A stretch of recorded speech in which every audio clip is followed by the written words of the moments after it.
Sister Lucy Stanley, Sister Molly Thomas, and Sister Mary Watson came together to conceptualize the establishment of a new church. And whereas their collective aspiration was to create a spiritual home that would serve the community and fulfill the religious needs of its residents, serving as the fundamental pillar of our Woodbury community, the Bethlehem Baptist Church continues to open its doors to promote Christian beliefs through the church and community service, as well as the educational projects and programs.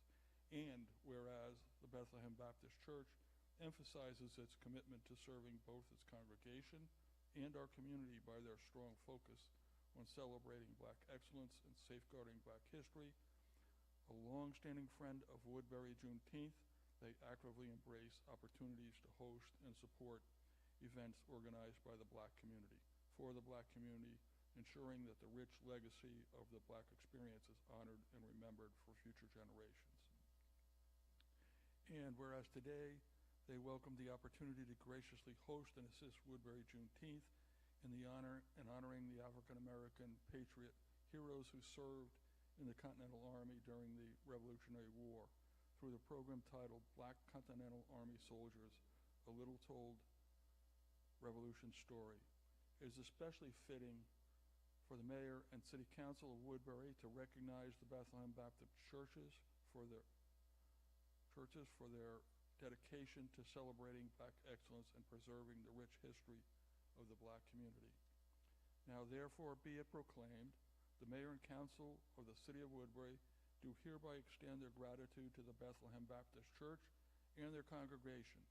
Their steadfast faith and commitment to honoring Black excellence and safeguarding Black history serve as a source of inspiration and guidance. As we commemorate their efforts, the Woodbury Juneteenth Black History Month program will serve as a platform of acknowledgement of the diligent efforts of its members while emphasizing the vital importance of celebrating and preserving Black history on this 23rd day of February in the year 2025. In witness thereof, we have set our signatures and effect the seal of the City of Woodbury, Gloucester County, New Jersey, signed by William H. Fleming, Council President, Kyle Miller, Mayor, and Donna Miller, Councilwoman.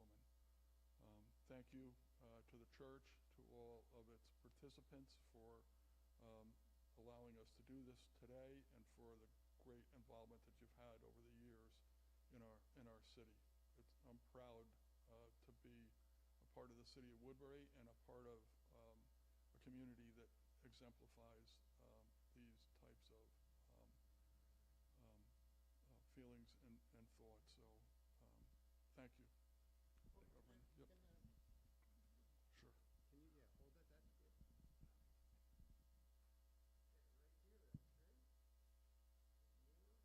Right here, that's good. You want me on the other side?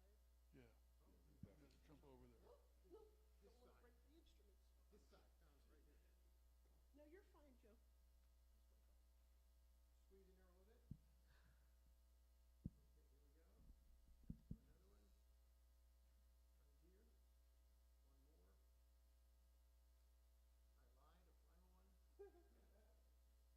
final one. Okay, thank you very much. Thank you. Thank you, very well said, Council President.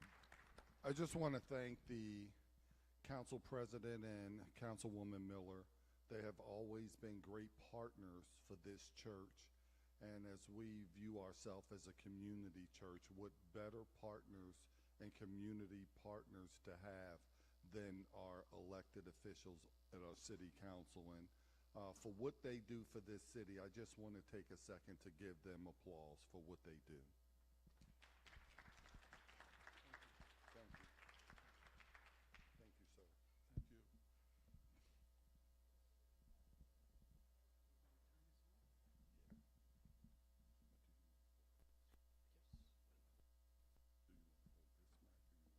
Everybody, if I might, I'd like to leave you a 3 huzzah for the church here. Everybody, follow me. Hey, hey, huzzah!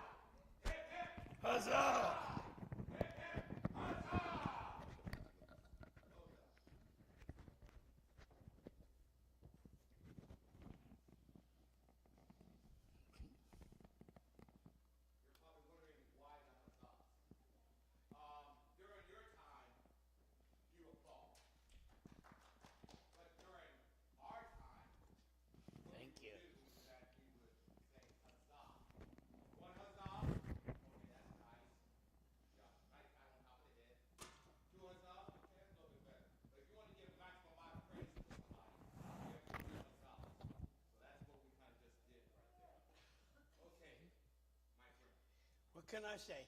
Celebrate, celebrate, celebrate. That's right.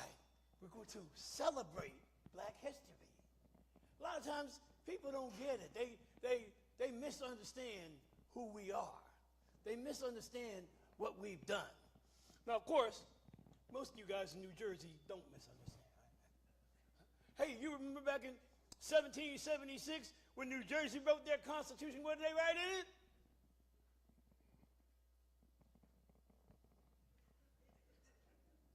Black men who own land could. Women who own land could. And what other state did that? Nobody. Thank you, New Jersey, for starting the trend. Thank you. Now, of course, maybe you didn't really start the trend, you know. When it comes to the American Revolution, people like me were there, well, this is going to be a revolution. Maybe we're going to have freedom. Remember that song? What's the one that says, united we stand, divided we fall? You remember that song, right? Yeah. We'll give our lives, not as slaves, but as free men. We'll give our lives. Remember that? So that was one of the beginnings of the whole thing. Sometimes I think we listen more to the songs than we do the politicians. What do you think? We walk around saying, oh, yeah, we're going to be free. And, of course, that declaration didn't, maybe I didn't read it right. That declaration didn't say nobody's going to be free. They said they were going to be. Well, I don't know. It did say something about equality. It didn't say, well, all men are created equal. Yeah, it did say that. But I don't think that's really what they meant. You know? So, but the big emphasis of the Declaration of Independence was not really freedom, but was actually independence. You say, into what? Independence. This is where many of us came from, right? Great Britain, little flag. God save the king. Of course, there was that element here in New Jersey, too. Those who said, don't be a fool. You're going to follow who? You're going to follow who's doing what? Who's going to win this? The greatest empire in the world or U.S.? So those were the choices. Those were the choices.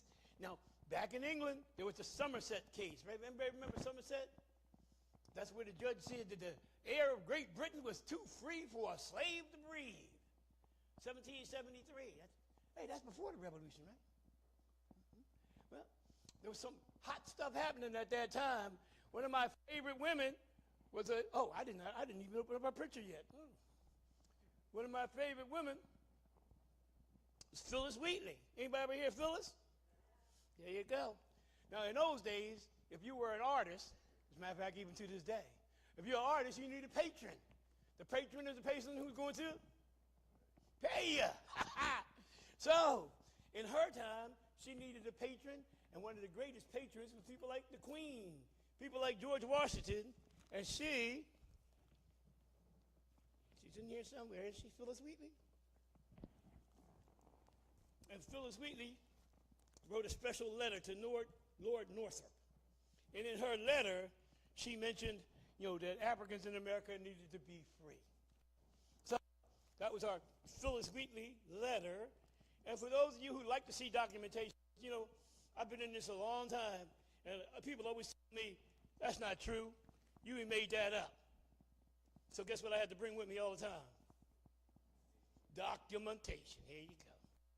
So, an early letter written by a black woman, Phyllis Wheatley, to Lord North, explaining why we should be free. Would you mind passing that along? Or if you're not interested, of course. So, Phyllis Wheatley. I usually have a picture with her. Somehow I forgot it and I didn't bring her today. So, one of those early people in that discussion was Phyllis Wheatley. We often talk about the first man to die in the revolution. Crispus Attucks.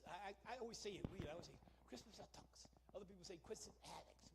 Whoever he was one of 4 men who died on March 4th, 1770. Now you'll notice this is a little bit before the Revolution. So it might not be well stated that he was the first person who died in the Revolution. Maybe it'd be better stated he's the first person involved in that early struggle. So Crispus Attucks. Now, we come along, it's 1775. Everybody's thinking about some new things and new ways. Now, what's most important in New Jersey, of course, is that you guys are kind of in the front. After they fight in Boston, they fight in New York, and then they fight in New Jersey. So some of the most important battles of the Revolution were actually fought in New Jersey. You know them. Trenton, Princeton, Red Bank? Yeah, you know them. So these, in many ways, New Jersey is a central place in the Revolution. So the big problem becomes, well, what do you want to do? Who do you want to fight for? You know, like I said, Africans like me, we volunteer, and they say, well, you know, this is not really a war for freedom, so kind of shut up and sit down. So we kind of shut up and sat down. You know, you don't want us. It was a good deal, though. If you got in the army, guess what you got? A new suit of clothes. Made of the latest styles, cut to the latest material, so you be dressed to. I like that one over there. Dressed to kill. There's another one that we say dressed to impress. And then there's a third one we would say dressed to the hilt. At any rate, you got a new suit of clothes, and if you just happen to be enslaved, this is a real big deal. A new shoes? What? All white suit, brand new, wonderful hats, and payment. Wait a minute, you're going to pay me money, pay money? $6.66. I mean, 6 2/3 dollars. That's what they meant, right? They didn't really mean $6.66, did they? Just a coincidence, right? Just a coincidence. So sure enough, we wanted to join.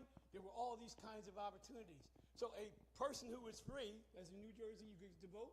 You could also join the army. Now, many people were wealthy people. And they said, well, I can't afford to go out and fight in a war because somebody might kill me. I'm far too important for that. So I'm going to hire a substitute. Thank you. A substitute.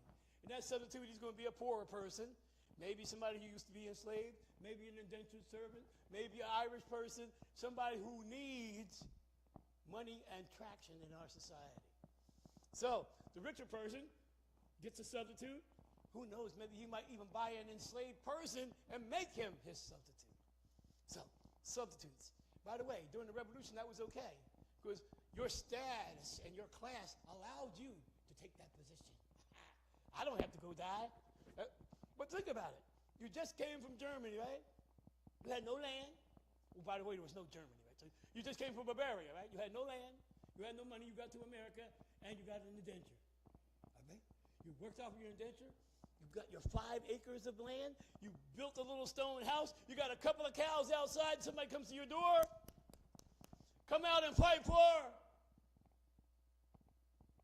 independence. Come out and fight for independence. I got more now than I ever had. More than my grandfather ever had. What makes you think I need to go and fight for anything? So that was one of the elements of people who did not need to go fight. They didn't have to go fight. Those who could be hired as substitutes, they had to go fight. Those who were free Africans, they could go. And then the government kicked in. The government kicked in. They said, yes, we're going to buy people so they can serve as soldiers and die in the war. Wonderful idea. And of course, that's when they slowly started to come into the army. One person at a time. One from here, one from that county. And even sometimes later on in the war, they would even draft people. So, there were those who were free, who came to fight in the war. There were those who were substitutes. There were those who didn't want to substitute. And there were those who were free, substitutes. Come on, the other one. You know what it is? Enslaved. You know, people like Billy Lee. Everybody remembers Billy Lee. George Washington's Valet. Everywhere George went, Billy went. No, never heard of him. Yeah, well, that was Billy Lee. He was everywhere. All the battles, he was there. When George was there, he was there. But he was enslaved. So was he there because he wanted to be there? I think he was, though, because, every winter, George Washington's wife, Martha, would come and visit him at places like Morristown, and places like Valley Forge, places like Middletown, New Jersey. She would come every year. And I wondered, I said, well, what in the world? Why would she leave her wonderful home in Virginia and come to these, if you will, okay, I won't say they're godforsaken, but they're very, very, very small places, very cold, none of the amenities that she would have at home. So I believe that he also wanted to be there with George. That was his place that he wanted to be. So there were those who were enslaved. All right? There were those who were, as I said, free, those who were substitutes, and finally those bought by the government. Rhode Island, being the smallest state of them all, had a problem. They didn't have many people. Now, Rhode Island was also a big slave importation place. So the Rhode Islanders had a lot of ships, and they would sail all around and bring Africans. Matter of fact, they had this wonderful thing they would do. They would find Africans in Africa, bring them to the West Indies, trade them in the West Indies for sugar, take the sugar from West Indies, take it to Rhode Island, and turn it into rum. Yo ho ho, and a bottle of rum. A yo ho ho, a yo ho ho, yo ho ho, and a bottle of poisonous and addictive. Yes, it is. Yeah. So, Rhode Island, when the revolution began, just happened to have a couple of Africans hanging around that didn't make the cycle. So, Rhode Island, the state, or at that time the state, they said, we're going to pay $400 to each person who will give us their African to serve as a soldier. And that's what created what we later would call the Rhode Island Regiment. And of course, the clothes that I'm wearing today are from the Rhode Island Regiment. So, sure enough, states would even buy you so that you could be free. So there was a number of options for you to join the army. Now, did I mention the British? The British weren't taking this line down. The British said, oh, we got something better than that. We're going to give you freedom. You say, what? Free what? Freedom. Well, I don't see this in the Declaration here. Where's it say that freedom at? Of course, there's one section. Of course, the Declaration is 21 reasons why we want to separate from the king, right? And one of those reasons is the king encouraged domestic insurrection. Now, my father was a social studies teacher, right? And so I've always heard these words, domestic insurrection. What did it mean? I had no idea until I was about 70. Who were the domestics? And what happens when the domestics have an insurrection? Well, we could look at Nat Turner, or we could look at the Stonewall Rebellion. We could look at those kind of things. Denmark Vesey, we could look at those kind of things. That's domestic insurrection. And he was implying that by the king offering us freedom, he was encouraging domestic insurrection. So, if you take one more step under that, then the American Revolution was about what? Oh, it's just a coincidence. That doesn't matter. That's just a coincidence. But that Declaration of Independence, take a good look at it. And while you're at it, take a good look at the Constitution. Because what did they say about freedom? Oh, that's about what they said. Yeah. That's about what they said. So sure enough, we're in the revolution. We're in New Jersey. And the Rhode Islanders are coming. What do we call this, Gloucester County? The Rhode Islanders are coming to Gloucester County. Now, the British came up the river. They had 260 ships coming up the river. And we had 3 forts. One at, I call it Paulsboro. Do we still call it that? One at Paulsboro, one at Red Bank, and one across the river at Fort Mifflin. So we're going to block the whole British Navy, 260 ships. We're going to block the river. They're not going to get in Philadelphia. They're going to freeze in the river, and they're not going to have any food in the city, and we're going to run them out of the city. Good plan. Didn't work at all. Didn't work a bit. When they got to Paulsboro, the New Jersey militia and the Pennsylvania militia abandoned the fort. Continental Marines had to go in and plug the guns for the British got there. So that was Paulsboro. Here, at Red Bank, we really put it out there at Red Bank. The Rhode Islanders came 2 regiments. A lot of times they only mention the 1st, but the 1st and the 2nd Rhode Island regiments were both there at Red Bank when the British approached. And of course, it's kind of a clever maneuver. They hid until the British got well within the fortifications and then popped up and really let them have it. They say that some 400 people, British soldiers, died that day. Only about 28 American soldiers died that day. And even though we lost almost everything else in the Battle for Philadelphia, of course, we lost that Brandywine, right? Yeah, we lost there. And the Cooch's Bridge, we lost the Cooch's Bridge, yeah, we lost there. The Battle of the Clouds, well, maybe we didn't lose that one, but we called off the battle because it was too rainy. Battle of the Clouds, yeah. Well, okay, maybe we kind of lost that too. Battle of Germantown, well, yeah, kind of lost that too. So all the ones that we won, Red Bank, the Whittle House, right over, maybe I'm pointing the wrong direction. The Whittle House, right over there. That was when we sunk the HMS Augusta, yeah. And its assistant ship. The 2 ships were sunk. The British were held to that point. And even though they attacked Red Bank, we ultimately gave it up November 19th. They attacked Fort Mifflin. They ultimately gave it up on November 15th. But we held the British out long enough that the Continental Congress decided to deliver 2 honor swords. One to Captain Smith of Fort Mifflin, and one to, actually 3 honor swords. Green of Rhode Island, Angel of Rhode Island, and Smith of Fort Mifflin. So 3 congressional swords. By the way, they didn't give out many medals in those days. So when you got a congressional sword, you got something. So right here, from our story right here. Of course, once again, everybody wasn't on the side of the Americans. There was a guy up I guess that's the next county over, Camden. Guy over there, when the British soldiers showed up, he said, "Will you show us where the fort is?" He said, "How much you paying?" Okay, I'll show you. So sure enough, I believe his name was Joshua. Anybody, was that what his name Joshua was? Led the British down? And then after the battle, the Americans strung him up? Nobody remembers that. Okay, good. Bring us a story to my community. Good. Joshua led the British there. After the battle was over, they went and found him and, of course, hung him as a traitor. So, both sides. How often does this go on? Well, there's this guy in New Jersey named Ty. Anybody remember Colonel Ty? Oh, some do. Okay, some do.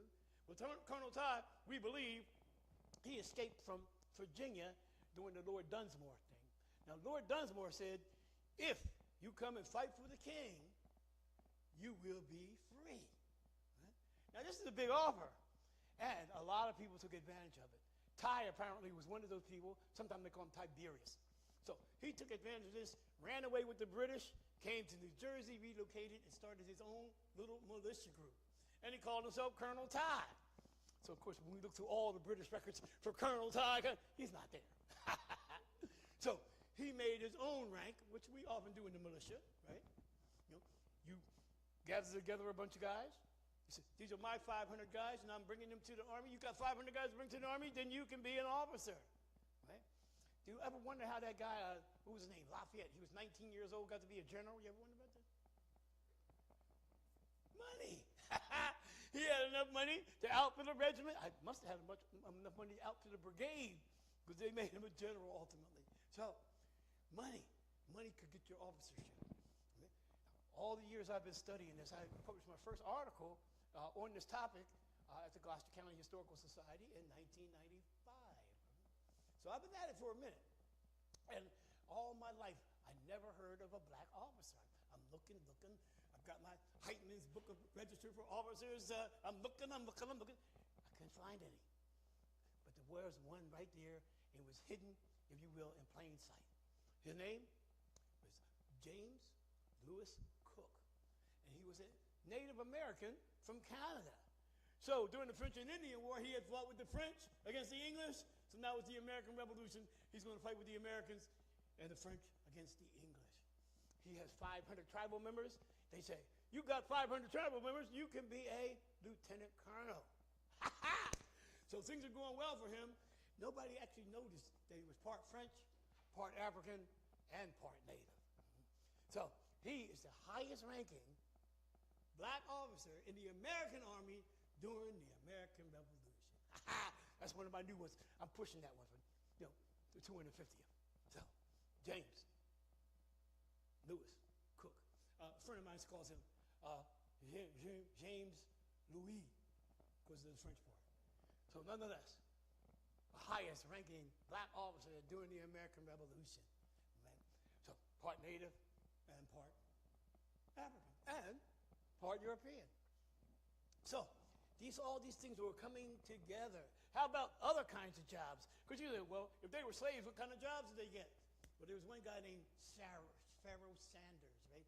Pharaoh Sanders was what do we call it? He makes chemical substances.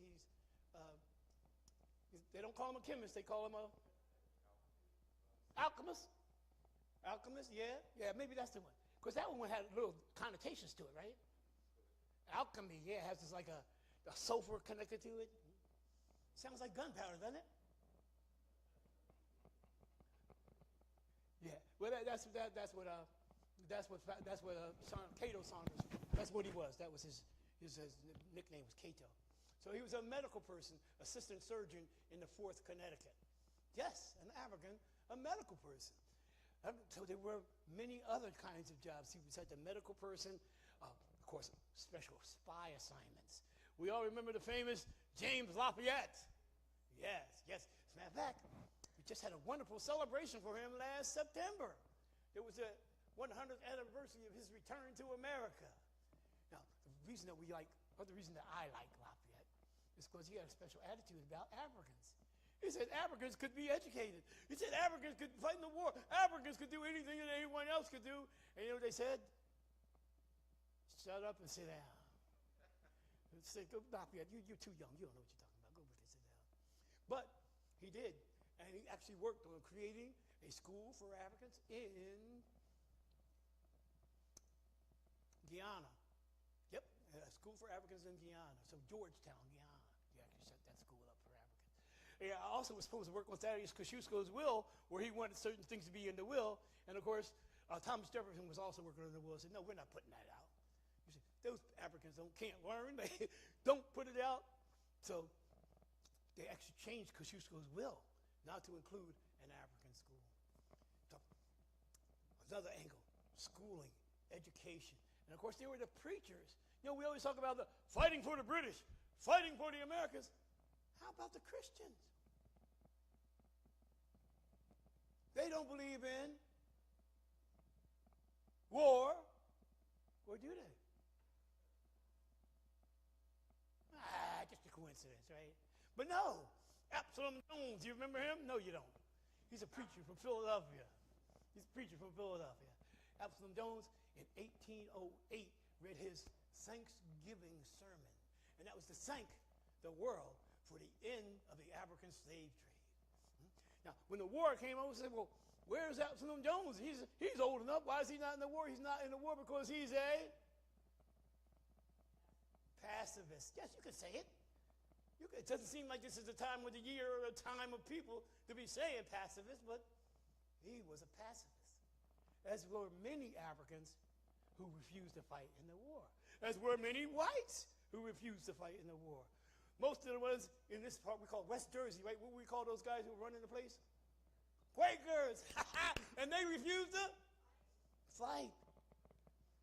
So there was that whole other element. Almost every time we talk about the revolution, we never seem to talk about the people who were for peace. But we were there.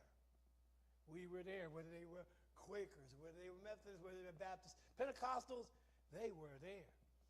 You remember the camp meetings? You remember them, right? You guys don't camp meet no more? The camp meetings were great. Everybody at the camp meeting was pretty much okay because there was no seating arrangement. You didn't have to sit on the woman's side. You had to sit on the colored side. Matter of fact, you couldn't sit. There were no seats. So those camp meetings were places where people met and exchanged ideas and thoughts about freedom. Don't say it too loud. Freedom. Don't say it too loud. La libertad. That's where we met, in those social areas, and we started to pass those ideas back and forth about freedom. So, who's another fantastic New Jerseyan? How about Oliver Cromwell? No, not that one in England. No, the one here in New Jersey, in Burlington. You remember him, right? Remember Oliver? Well, one of the rumors about Oliver was that he sailed across the Delaware with George Washington. Well, probably unlikely since he was in the second New Jersey and they were already on this side of the river.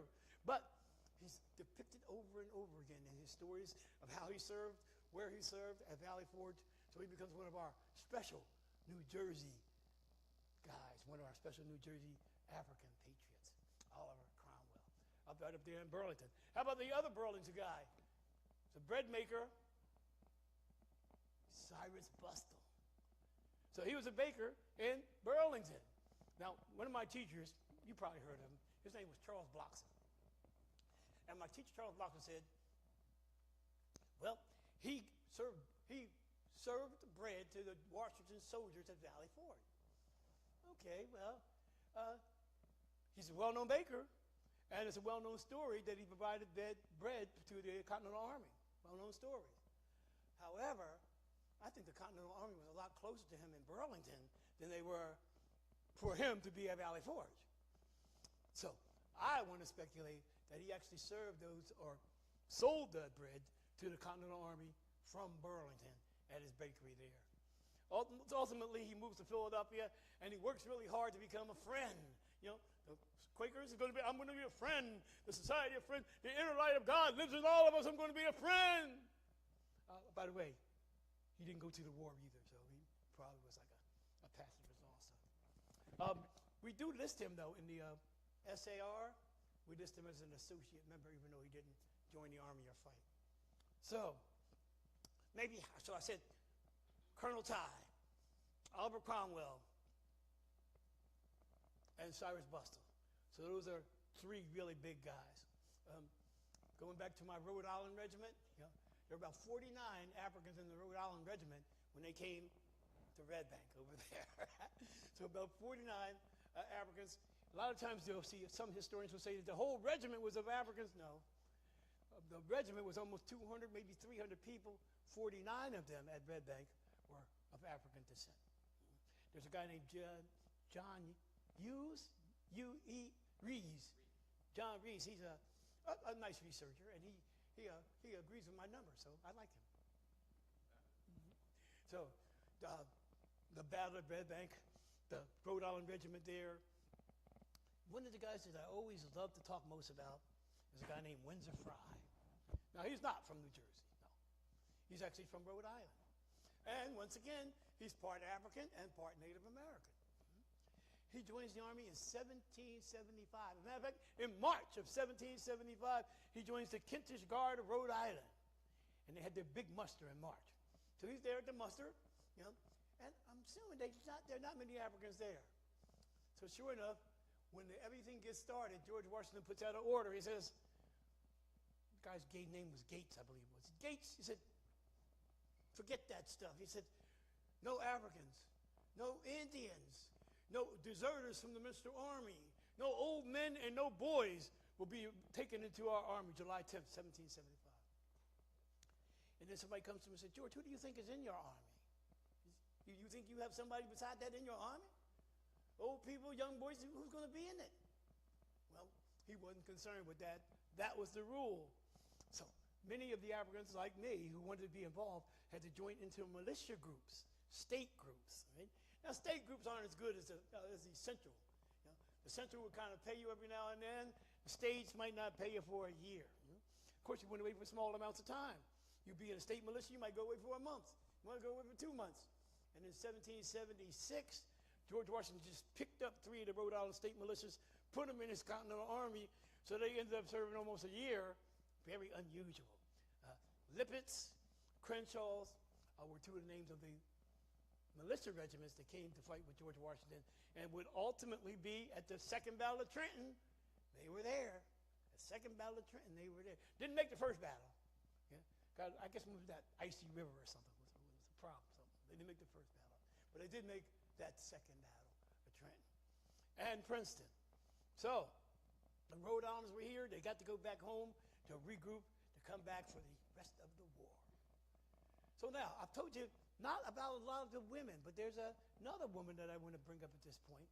And I have her picture over here, too. So mostly when we talk about the and things like that, we always talk about the men, the men, the men. This, anybody recognize her? Oh, right. Are you a historian? Okay. Makes sense, man. Ma Bet. Sometimes we call her Elizabeth Ferguson. So she, along with Theodore Sedgwick would eventually become the Speaker of the House of Representatives. But he was her lawyer when she sued the Commonwealth of Massachusetts for her freedom. Because the Constitution said, Massachusetts Constitution said, all men are born equally free. So they pressed that in the Massachusetts Supreme Court, and Massachusetts becomes the first state in the United States to actually end slavery. Now, of course, we Pennsylvanians complain about that all the time, right? No, 1780, that was... Anybody remember the Pennsylvania Gradual Act for slavery, end of slavery, about the Act for the Gradual Abolition of Slavery? Anybody remember it? One or two? Most of us don't remember it because it wasn't worth nothing. March 1st, 1780. Yeah, the parties. Yeah, the barbecue. Yeah, no. Parade, nothing. Because nobody got free. It was a trick. And that thing, it said you could be freed after 28 years of service. So Ma Bet, Elizabeth Ferguson, she stands out as somebody, not with a gun, but through legislation and through courts, she obtained some early freedom in America for people in Massachusetts. So I don't ever want to leave her out. And I already mentioned Phyllis Wheatley with her letters to the English. So, yes, they may not have guns, they may not have been shooting and killing people in the streets, but they were fighting for freedom just like everyone else. My bad. Well, sure enough, the fighting went on, and after a while, it seemed like the tables began to turn, right? The British would win battle after battle after battle. They beat us in New York. They beat us in Philadelphia. And then they said, well, look, let's leave this whole area. We're going down south. So they decided to go down south. So they got down south, and they did pretty good, but they managed to get trapped because the Americans and our friends, the French, surrounded them. By the way, there were black French soldiers who came to our revolution. Remember? Haiti, the Haitians. What? Those poor guys? Well, at the time, they weren't that poor. Hispaniola was called the richest island in the world because of its sugar exploitation. So they weren't that poor at the time. And people like Henry Christopher came and fought in the Battle of Savannah and in the southern battles. So Haitian troops fought with the French in our American Revolution. Hey, how about that other island? Cuba. That's right. Spanish soldiers came too from it was actually a Havana militia group of colored soldiers, a battalion that came, and they fought too in our American Revolution. So, by the way, their leader was named Bernardo Galvez, right? He was the viceroy of New Spain, later on New Mexico. So yes, so people from Cuba, they came and they fought in our revolution. People from Haiti, they came and they fought in our revolution. So when we start to think of who those Africans were, where they came from, and of course I've already mentioned to you that the British said, yes, come to us, and they had the pioneers, colored pioneers they called them. When they came to Philadelphia, they attracted so many people, they said, well, we can get a job like that too, that's great. By the time the British left Philadelphia after they captured the city, 128 African families went with the British back to New York. Ultimately, the people were moved out of New York and moved all the way to Canada. We had a book where we recorded their names because somebody kept stealing the Africans. Yes, they did. So they made this book, they called it the Book of Negroes, and they put everybody's name they were shipping out so that the ship captains couldn't mysteriously show up without the Africans that they left New York with. Now, how many of you love Canada? Love? Okay, I don't see too well, but I see a couple. Okay. Canada's not too good for me. Number one, I'm an African. It's cold. I don't like it cold. That's the number one problem. Number two, Nova Scotia is very rocky. Very rocky. I think it's difficult to grow corn there. So, cold, difficult to grow corn, not much opportunity. So, we were looking for other places to go after the revolution. And of course, we came across London. London! The capital of the world. I'm going to London, baby. I'm going to be in London. I'm going to have a great time. Everything's going to be perfect. And of course, they get to London and somebody says, who told you to come here? Where you going to live? Where you going to work? Who you going to marry? Oh, no. Not here in London. Are you crazy? So you know what they decided to do? Yes, you do. They decided to create a special homeland for those Africans who had fought against George Washington, for those Africans who had struggled for personal freedom. Going to make a special homeland for them. Anybody remember the name? Of course, you're right. Liberia comes another 30 years later. And Liberia is established by the United States government. Remember that guy, Osei, can you see guy? Yeah. He was part of an organization called the American Colonization Society. And their idea was to take all the free Africans and send them back to Liberia. What a great idea. But this was the one before it, 30 years before it. It was called Sierra Leone. I heard somebody about there whisper it. Sierra Leone. Anybody remember the name of the capital? Freetown.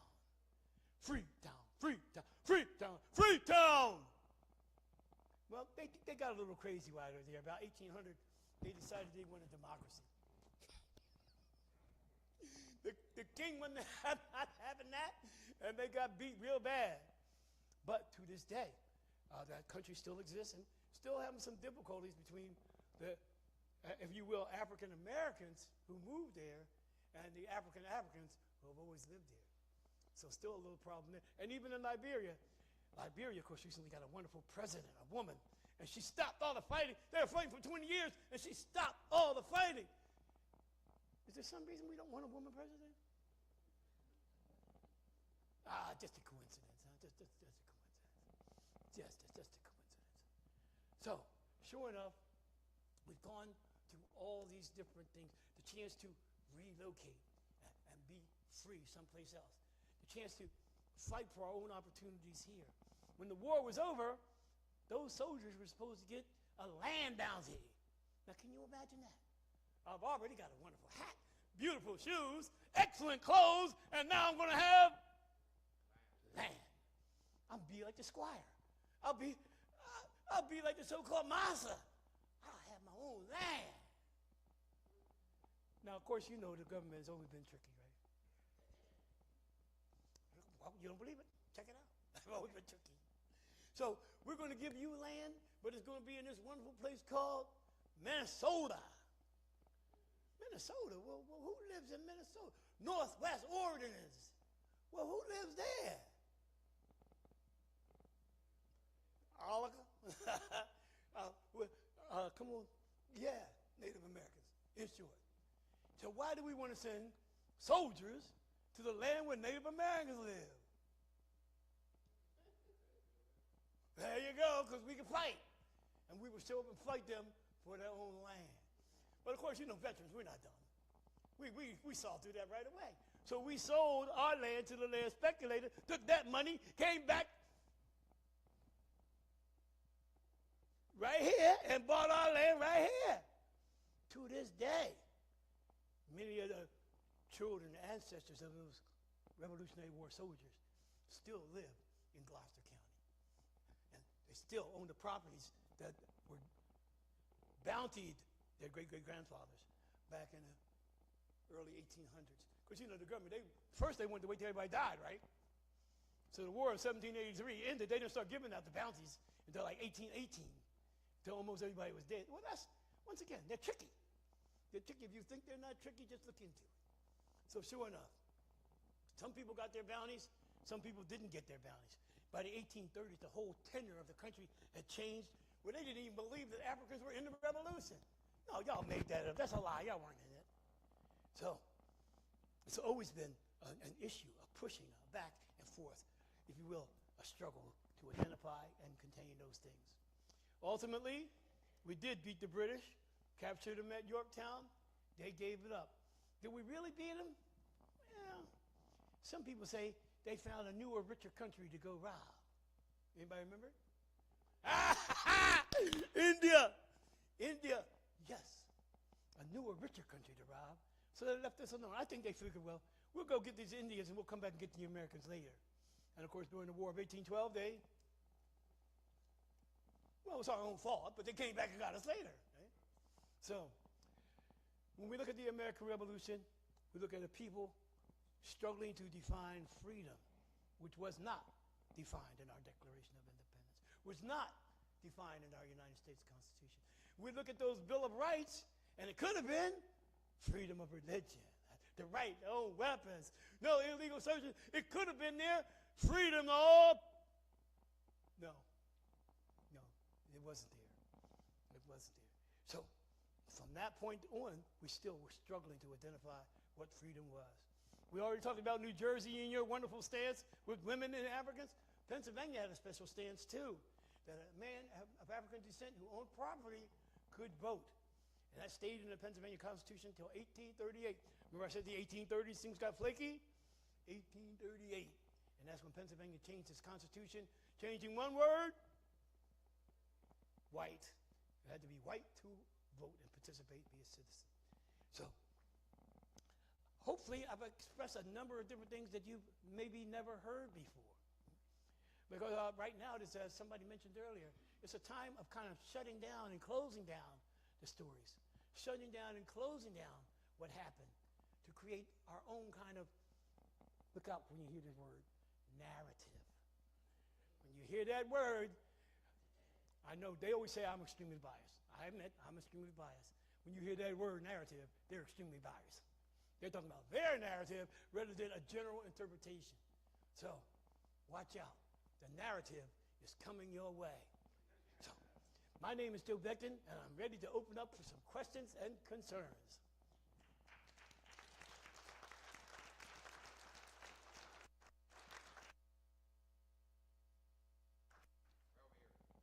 Yes.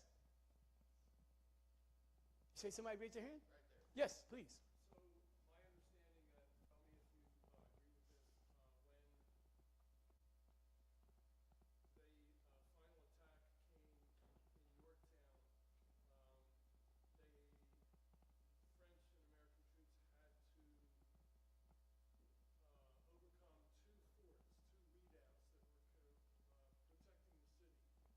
to overcome two forts, two redoubts that were protecting the city. If they got those two redoubts, they could absolutely force Cornwallis to surrender. The French took fort number 9, the Americans took fort number 10, hand-to-hand combat. Washington had to decide which among his troops he was going to send that night to take Fort 10. For the tip of the spear, it's my understanding, he chose the Rhode Island Regiment, New Jersey troops, and New York troops. Is that your understanding? Yes. As a matter of fact, it was Captain Stephen Allenby of Rhode Island that he put in charge of the group. And as you said, they were told to take their flints out. This is going to be a, not a bayonet attack, right? The British had done it to us before at Stony Point. Just kept running, stabbing anybody works. So that's what they did. Alexander Hamilton was kind of overseer for that group. I think he was actually on the Hill too. And he brought the New Yorkers with him and probably the New Jerseys. So those guys, they used to make what they call detachments. And there were detachments that would attack these particular fortifications and different things. Here in New Jersey at the Battle of Monmouth, there was a detachment from the 1st Rhode Island at the Battle of Monmouth. Nobody ever knows it because the majority of Rhode Island went back home. There was a Captain Arnold who was there along with Richard Rhodes. So Arnold was shot in the eye, and Richard Rhodes was shot in the shoulder, and that's how I found out the Rhode Islanders were there. I found two guys, a captain and a private, that were wounded in the battle, And I assumed they had to be there together, and sure enough. So that was Arnold's detachment. And that was what they called Alany's detachment that attacked Redoubt number 10. Yeah. So there's some argument about exactly who ran up the hill. One of my favorite guys from the Revolution was in that company. His name was Windsor Fry. So I think I mentioned him earlier, joined in March of 1775. He joined in March, and then he was there at Yorktown in 1781, and ultimately still in the Army in 1783. I always like to mention him because in 1780, when the Rhode Islanders went back home, the officers had become very crafty, tricky, thieves, tricky. What they decided was they're not going to give the privates their ration. So you're still in the Army, you're back at your hometown, right? And you have to go get your ration. Well, most of these guys just got out of slavery. They don't know the Army. They don't know they're supposed to have a ration. They figure they're home, they're cool. Windsor Fry said, no, we're supposed to have a ration. I've been in the Army since 1775. Every winter, you get a ration. Our officers are not giving us a ration. So they broke into the warehouse, got their rations. The officers court-martialed Windsor Fry. They decided he was to be hung by the neck until dead. If not for George Washington, or actually Nicholas Green. Nathaniel Green, thank you. Nathaniel Green had been in the regiment with them, and he was there in 1775 as a private. I believe that he knew Windsor Fry intimately, and he told, come on. It's too good. He told George Washington's assistant to stop the execution, and that the state had no right to execute this man. And actually, right after that, the officer corps of Rhode Island tended to disappear. James Varnum, he left the Continental Army, he went to the Rhode Island Army. He said it was because they didn't make him a major general. Maybe it was. But many of the officers left in 1780 because of this big conflict they were in over the rations. So, Windsor Fry, I think that makes him one of the most famous guys in the Revolution, because he was there in the beginning in March of 1775. He was at Yorktown. He was at Red Bank. He was at Rhode Island. And he was even at Three Rivers, a place they called Oswego. So for 10 years, except for the time that he was kicked out and they got ready to kill him, for 10 years, or 8 years, he was part of the American Revolution. I call him the most famous man of African descent in the American Revolution, Windsor Fry. Look for more articles from me about him, too. Got a few more coming out for the 250th. Other questions? Yes? I'm interested in your uniform. All right. Your little cap there reminds me, it feels like it should be standing up like the Hessians. It should be. Maybe you could talk a little bit about why they chose white. Well, okay. Well, let's start with the hat. This hat is old, okay? My sergeant made this hat for me in 2006, okay? So that's why it's a little out of shape. It's been around, I've been around a minute. I did have a metal pole that I stuck in there to hold it up, but today I didn't bring it. But that's why it doesn't. This hat comes from the Rhode Island Train of Artillery. So in 1775, they had a hat with an anchor like this with some words across the bottom, right? So in 1780, when the Rhode Island Infantry was changing their uniform, we changed it to this symbol, this anchor. And of course, for those of you who are familiar with Rhode Island is a maritime state, and their symbol is the. And of course, because they are a maritime state, that means they had the extra Africans to turn into soldiers. Right? So, the hat. Let's move on down a little bit more. You'll notice I have no hair on my face. Notice that, right? Hair on your face is inappropriate for the revolution. A gentleman would be macaroni if he didn't have hair on his face. You got hair on your face, you're at least uncivilized, at the very least. You know, a backwood country person or something. Because anybody who is of style would be macaroni. No hair on your face. You ever see TJ with hair on his face? Oh, Thomas Jefferson. No, Ben Franklin, George Washington, John Hancock. No, because that's not stylish That's not macaroni.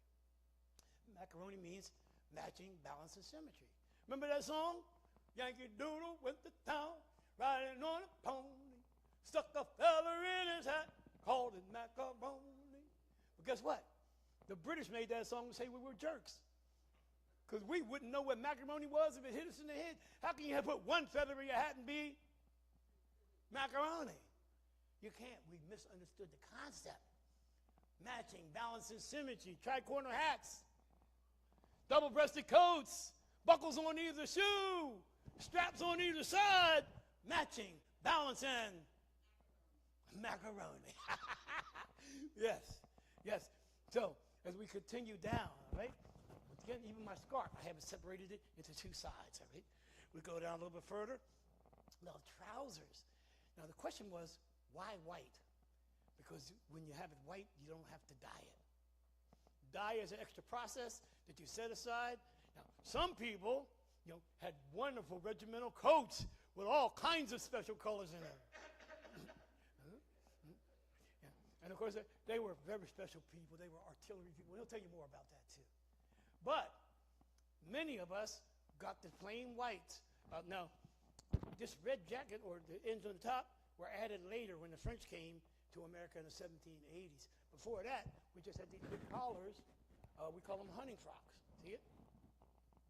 For years and years, and I was looking at the picture of this uniform, I couldn't figure out where these wings came from. I said, what are those wings? What is that? What is that? And then a guy named Richard Patterson from Trenton Barracks came up with this idea that the hunting shirt would hang over the outside, and that's how we got the wings, and the West Indian coat would be underneath. These West Indian coats tended to have a mesh right here because they were made for the tropics. So there was a breathing mesh under your arm that allowed you, I guess, to smell more, I guess. So, shoes, of course. Buckles on my shoes. The shoes were the most important thing. As a matter of fact, even to this day, people tell me, Joe, don't go to no meeting in no sneakers. Put your leather shoes on. People respect leather shoes. They like that. So, leather shoes with a buckle. Brass buckles, okay. Silver buckles, even better. Gold buckles, almost the best. Diamond buckles, yeah. You're the king walking around here with diamond buckles on your shoes. Matching, balance, and symmetry. So let me see, did I hit them all? Okay, this is my cartridge box. This is where my bullets go. This is my haversack. This is where everything else goes. By the way, everybody was very interested in learning the art and mystery of letters. Because you could watch somebody write a letter, and then they'll pass them money. You say, all we have to do is write something, you pay. So everybody was very interested in the art and mystery of letters. And there's also an idea that somebody could give you freedom papers. Now, of course, this is a problem. You know why? Most Americans can read. Okay? So you say, well, who are you? I'm free. Here's my paper. Oh, thank you. Shut up. Come with me. Yeah? They can't read. How do they know the freedom papers? Or do they even care? So, did I get most of your clothing questions? Good, good. Others? All right, well, I guess that means I covered the topic pretty well. Usually somebody disagrees with me about something. Well, I'm open to disagreement. I guess that's what I'm saying. All right, then. Well, then I haven't watched my watch closely, but I bet you it's about my time. Huh? Maybe just end with one more song. As I mentioned, that was a song that the British wrote to make fun of us. Song they call it Yankee Doodle. Yankee Doodle is a backboneless noodle, no direction. So they were like, where Yankee Doodle is. As a matter of fact, they say that part of the word comes from the Yamasee. No, Yamasee. Part of the word comes from the Yamasee too. To say that we're jerks. So, but this was a very good song. Everybody made it. They say, "Oh, those Americans, they're jerks." Blah blah blah blah blah. 250 years later, guess what? It's our most favorite song of all times. We all sing it. We all play it. Almost nobody remembers what it means anymore. But to this day, the song that was made to insult us and hurt us turned out to be one of our favorite tones of all time.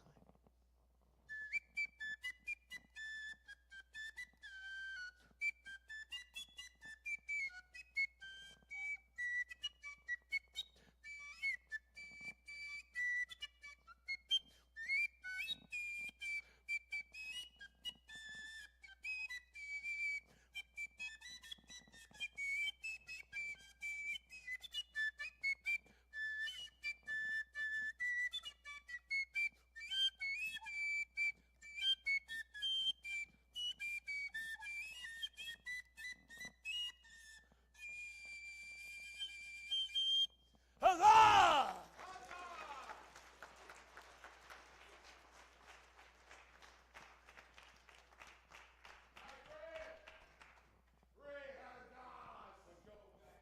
Hip hip! Huzzah! Huzzah! Huzzah! All right, before we have our next performer, we're going to hear from our councilwoman, Donna Miller.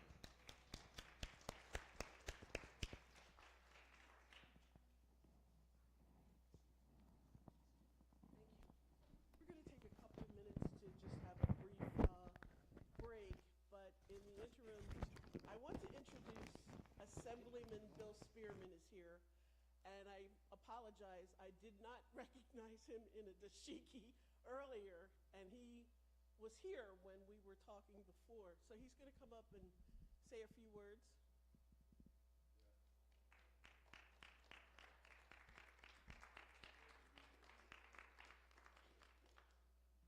Doesn't he look great? I didn't recognize him without a suit.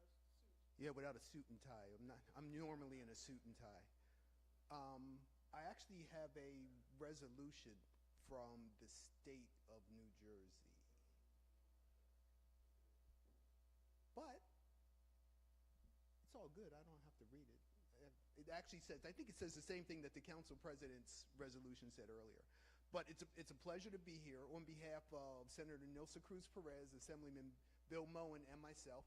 I'm just here to celebrate with the church. And here's the resolution. Great. So I will read this. Oh, no problem. Okay.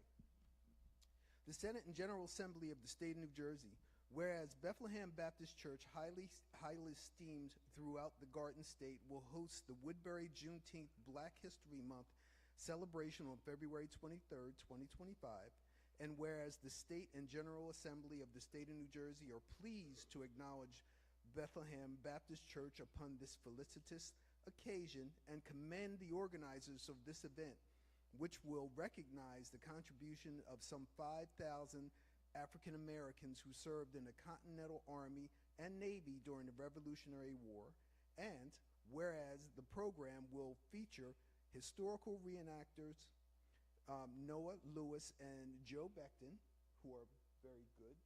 Noah, he was the first one. Noah? Joe. You were the first one. Very good. Thank you.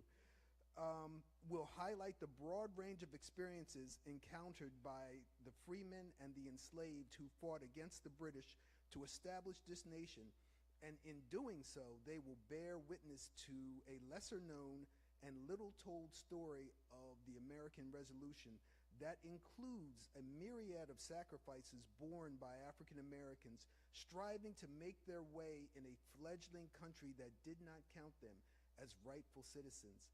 And whereas the legislature pauses in its deliberations to note the remarkable achievements of African Americans during Black History Month, it is altogether fitting and right to salute Bethlehem Baptist Church for its unwavering commitment to the community and its steadfast efforts in furtherance of a more perfect union where all are judged by the content of their character, not by the color of their skin. And whereas within all spheres, Bethlehem Baptist Church has established a model to emulate and a set of standards of excellence toward which all others might strive. Now, therefore, be it resolved by the State, Senate, and General Assembly of the State of New Jersey that this legislature hereby honors Bethlehem Baptist Church pays tribute to its faithful and fruitful ministry and extends sincere best wishes for continued vigor in all the days to come. And be it further resolved that a duly authenticated copy of this resolution signed by the Senate President and Assembly Speaker and attested by the Senate Secretary and Assembly Clerk be transmitted to Bethlehem Baptist Church. Congratulations.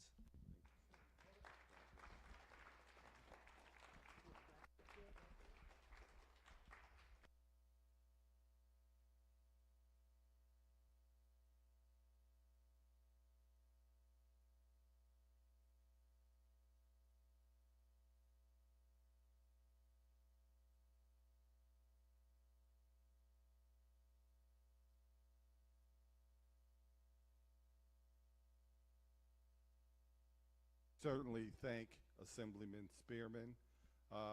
And so without further ado, we're going to continue with our awesome program.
it to us. I found a couple of families who had great-grandfathers or great-great-grandfathers who actually were participating in it.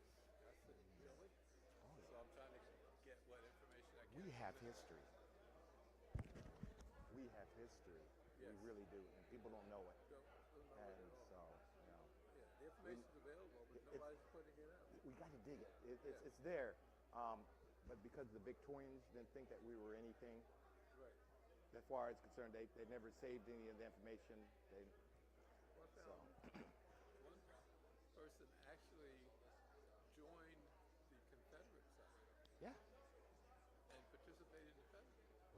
Well, wait, I got one notch. I got one notch crazier than that. And I found this out, and I looked at it 2 or 3 times and couldn't believe it.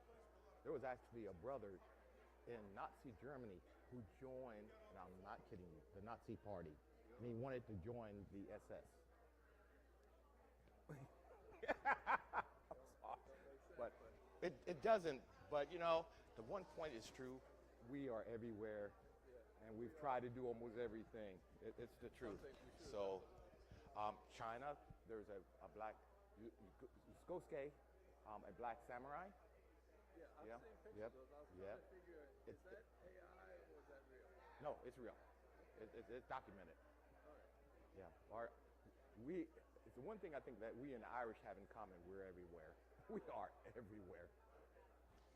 All right.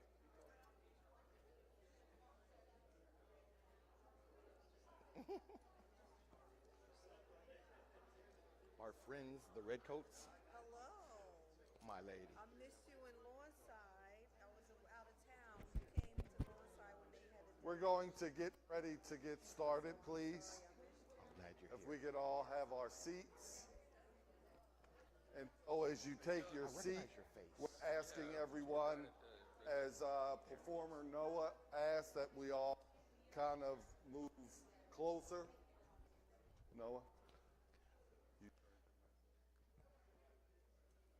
So we're asking everyone if they can move forward and have your seat.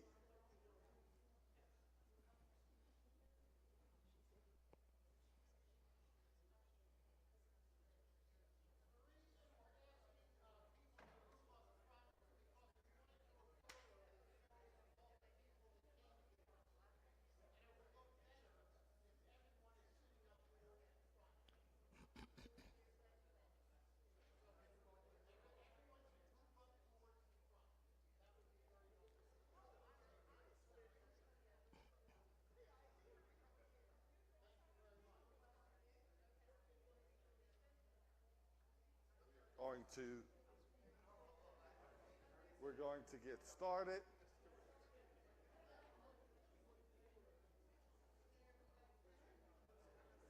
We could please take seats so that we can get started.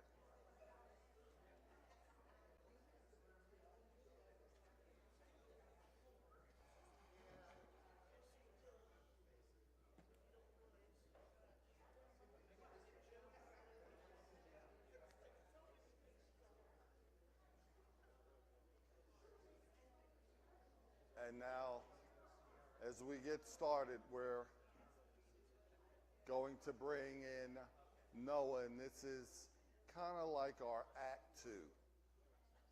And we'll commence with our Act 2.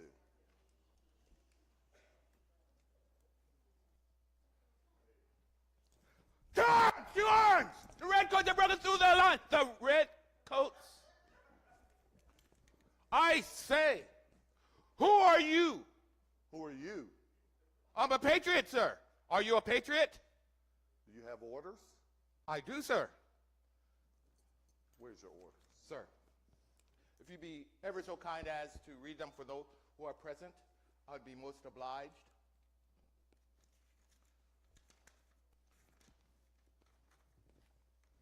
March 10th, 1777. By the authority of the Continental Congress, let it be known that Edward Ned Hector has been assigned to the 3rd Pennsylvania Artillery Company, from which he is ordered to report to Colonel Proctor's regiment in Brandywine, Pennsylvania, for the defense of Philadelphia. Under the command of General Washington, he is to serve to halt and repel the advancing British forces. Signed, General George Washington, Commander-in-Chief of the Continental Army. Your papers, sir, seem to be in order. I do thank you, sir.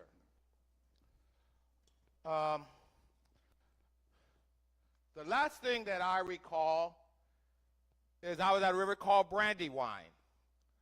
You see, our spies had learned information that the Redcoats had landed at a place called the Head of Elk down in Maryland, and that they're marching up the pike that goes to Baltimore, which is also the road to go to Philadelphia as well. Eventually, it becomes quite obvious where they're heading towards. They're heading towards Philadelphia, our nation's capital.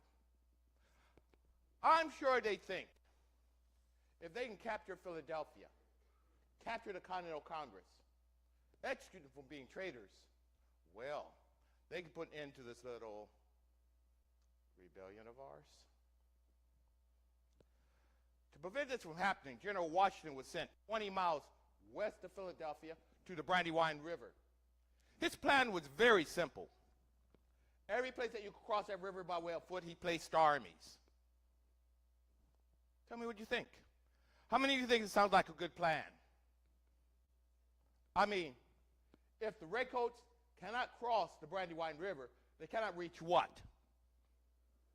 Philadelphia. Right. So, it's a good plan, right? Anybody here have any misgivings about this plan? Back there, madam. Please, speak your mind. Ah, I see. You're not one of those Quakers, are you?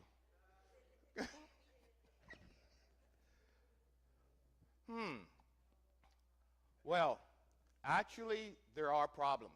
To be more precise, there are two problems.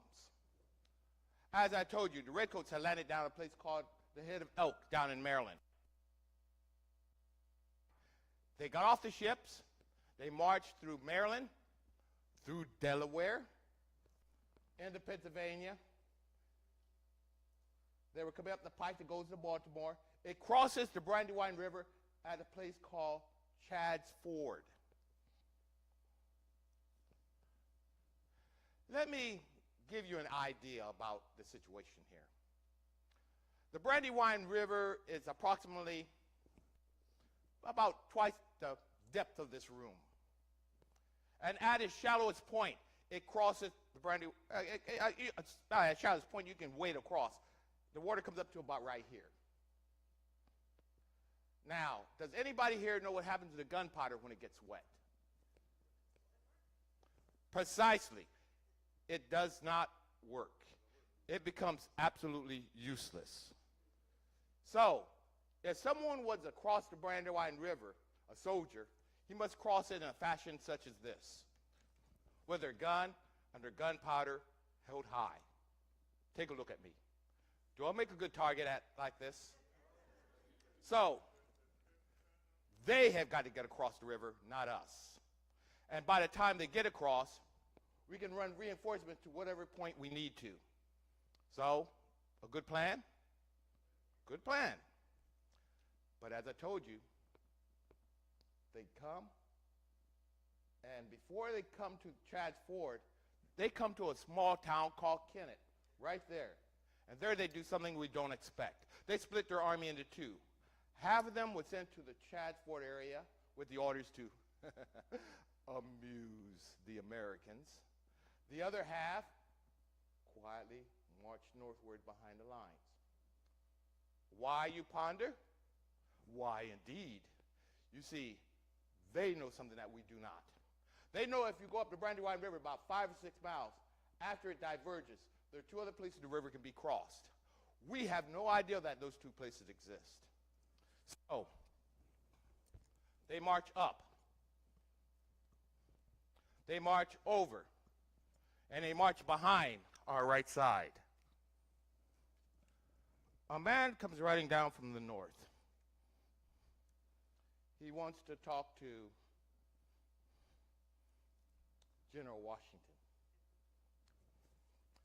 General Washington, sir, are you aware that there's a goodly number of redcoats behind your position up north? No, he had no idea that had happened. Did you know what his reaction to that man was? He had that man locked up, put into custody. A rather odd reaction to somebody trying to help you, don't you think? I mean, would you lock up somebody trying to help you? Nor would I. I wonder why in the world this man would do such a thing. Oh, what's that you say? If I want to know what's going on in his mind, I should ask him? It's not a bad idea. Thank you. Thank you. I think I'll do that. General Washington, sir, if I might, may I ask you some questions? Is it true that throughout the course of this war, you have a lot of people bringing you information? Sir, tell me, is all of that information trustworthy?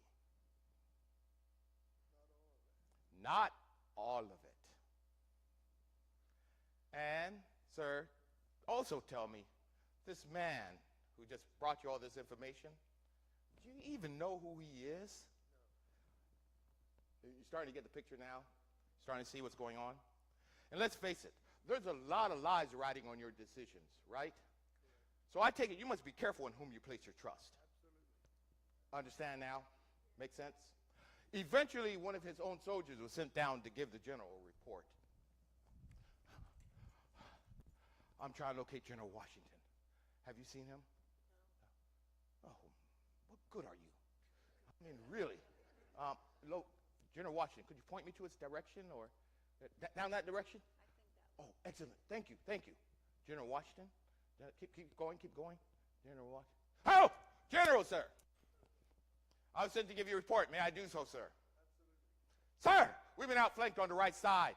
Looked like about 4,000 or 5,000 redcoats, cannons and all, sir. What are your orders? With that, he swings down to he tried to protect his army, but by now, unfortunately, it is too little. Absolutely, it's too late. Oh, that we would have had a handful of men at any one of those two spots could have delayed the British long enough that we could bring reinforcements. And maybe, just maybe, the outcome of this battle might have been quite different. But alas, that's not how it played out now, is it? Now, as far as myself and my regiment, Proctor's artillery, we were ordered to go to Mr. Chad's house the night before. Mr. Chad lives right there. His house overlooks the river. In fact, he ran a ferry across the river quite a while. Mr. Chad had gone to meet his maker by now, but widow's still in that house. What colony is this? The Jerseys. The Jerseys. Oh, excellent. Then you know how the weather is here in this area.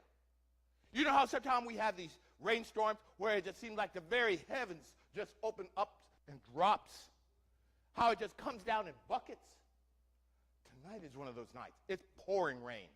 The roads have become thick and mired with mud. I mean, we're having a difficult time getting our wagons, our cannons, our horses through this muck. Have you ever walked through mud about that deep? You know how it almost like sucks the shoe right off your foot? It's that type of night. But I want you to know, we persevere. We make it to Mr. Chad's house. We start to haul our cannons up.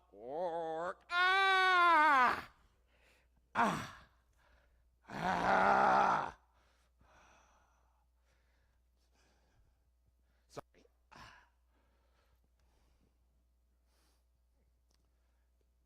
As I was trying to say, we haul our cannons up the hill and start to dig.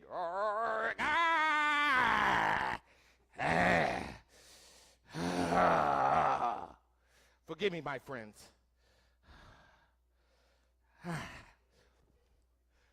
No, I need some food. We haven't eaten in 3 days. I'm sorry. Forgive my attitude, my friend. I'm not of the best of attitudes at this moment.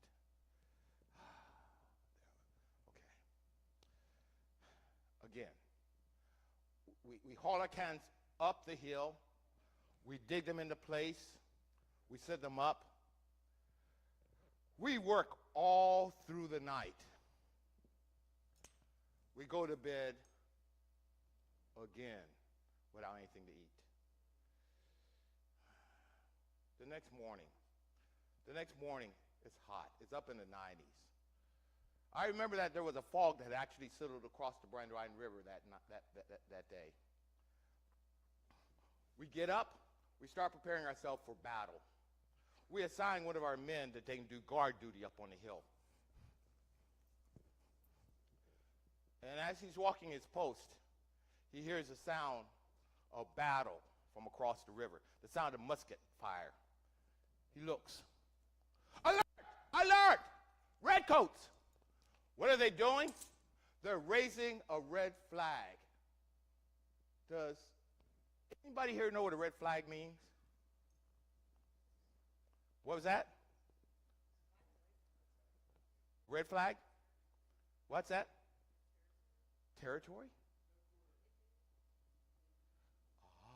You've heard the same rumors we've heard. We really don't know what it means. We have no idea. But the rumor is this, and I think I'd say you've heard the same one. They're signaling us that they're not going to take any prisoners and they're not going to give any quarter. Son, do you know what they're going to do to you if they capture you? Do you know what they're going to do? No. Tell them what they're going to do to them. No. Absolutely what? They're going to kill you. And they probably won't waste a bullet on you. They'll probably just bayonet you. Would you mind if I give you some advice? Oh, we're on the same side, my friend. Can I give you some advice? I can tell from the way you're dressed. Sir, this advice. Don't get captured. Good? Okay, excellent. I wish you well. Hope to see you at the end of this battle. I wish you well. Eventually, they spy a position up on the hill. They open fire upon us. And of course, being the gentlemen that we are, we return fire in kind. For us, the battle begins. You can hear the sound of fighting in the fog below, but that's not what's bothering us. You know what's bothering us? As the day goes on, not only do you hear the sound of fighting in that fog, but guess where we start to hear the fog in front of us? Guess where we start to hear the sound of fighting coming from? Behind us. Think about it. If you have fighting in front of you and you have fighting behind you, what's getting ready to happen to you? Yes, we're getting ready to be surrounded. Does an army ever want to be surrounded by the enemy? So do you understand why I'm becoming a little bit concerned about this? Now, I want you to know that we chose this hill deliberately. It has a great command of the battlefield. You can see for a goodly distance off, but you can't see the foot of the hill. You ever been up on a hill like that where you could see out real well, but you can't see what's going on down at the bottom? That's our situation. Now, something I didn't tell you about Mr. Chad's house is there's only about 30 yards behind Mr. Chad's house. There's an orchard. Eventually, some of the redcoats do make it across the river, about right here. They circle down below our hill and around to the back of it. Imagine our surprise when out of that orchard out come the redcoats, bayonets fixed, advancing on our position 30 yards away. You know what they're going to do with that, don't you? It's not going to be good. 30 yards. 30 yards isn't that far, is it? We don't have enough time to take and turn our cans around and defend ourselves. So the order is given. Abandon your horses. Abandon your wagons. Retreat down towards Chester. Regroup. Get ready for a counterattack. What? Abandon my horse and wagon? Abandon my cannons? Ha! How can I do this? After all, I am a teamster. Not only am I a teamster, I'm proud to tell you that I am a bombardier. Why are you looking at me like that? Don't you know what a teamster or bombardier is? Egads! Are you educated people? I mean, really? Well, I guess you can't know everything. May I? Let's start off with a Teamster first. As a Teamster, I drive a wagon and a team of what? Horses, oxen, mules, a team of animals. Thus is why I'm called a. My job is to transport goods. Right now in my wagon, I'm carrying gunpowder, ammunition. Behind my wagon, I'm pulling one of the cannons. I get it set up on the field. I dig it into position. I fill up the ammunition box in the back, and then I fall into one of the 3 rear positions of the cannon. When I'm not working for Washington's Army, I transport goods for people.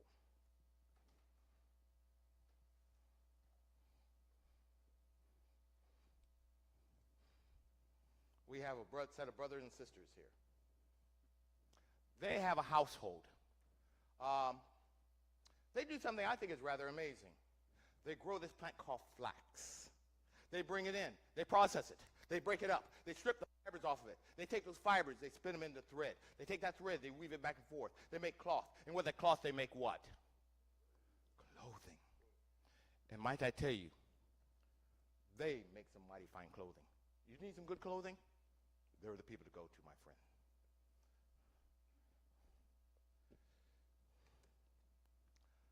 You know what?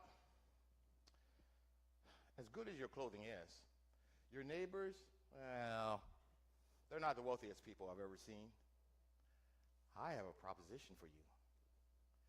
Why don't you hire my wagon to come and pick up your goods, and I can transport them down to Philadelphia? There are some wealthy people who would pay top dollar for something that's well made. What do you think? Well, I'll tell you what. I'm going to let you think about it for a little bit, okay? I'll be back. Tell me, would any of you be put off if I became a bit familiar with you? I'm sorry. That's not how you say it in your time. How do you say it in your time? Here it is. Would anybody be offended if I became a bit personal? Good? Okay. Guess how often I bathe? Guess. Let me hear some guess. Once a month? Once a year? Once or twice a month? Whenever? I bathe what? Twice a year. I think it's too much too. Oh, yes. Wait a minute. Have you ever seen what water would do to iron? What will water do to iron? Right. Water will rust. Water will disintegrate iron. Now, my friends, I'm not a boastful man, but I think I'm a rather strapping lad. Ladies, take a look at those legs. I mean, do I need to say, not you, the ladies. Woo, I'm worried about you, son.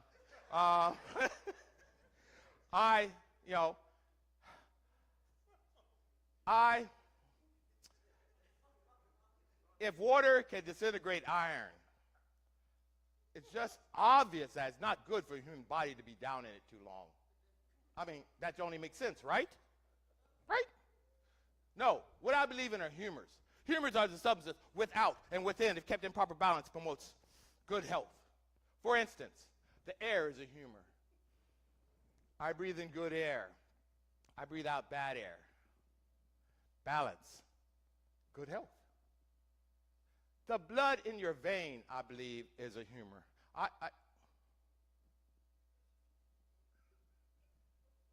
Madam, you're quite red. She really is quite red. Madam, oh my goodness, you're running a fever. Fear not. I can be of assistance. And I mean, she really is red. She's liable to fall over by apoplexy right here. Okay, let me have your arm. Excellent. Good.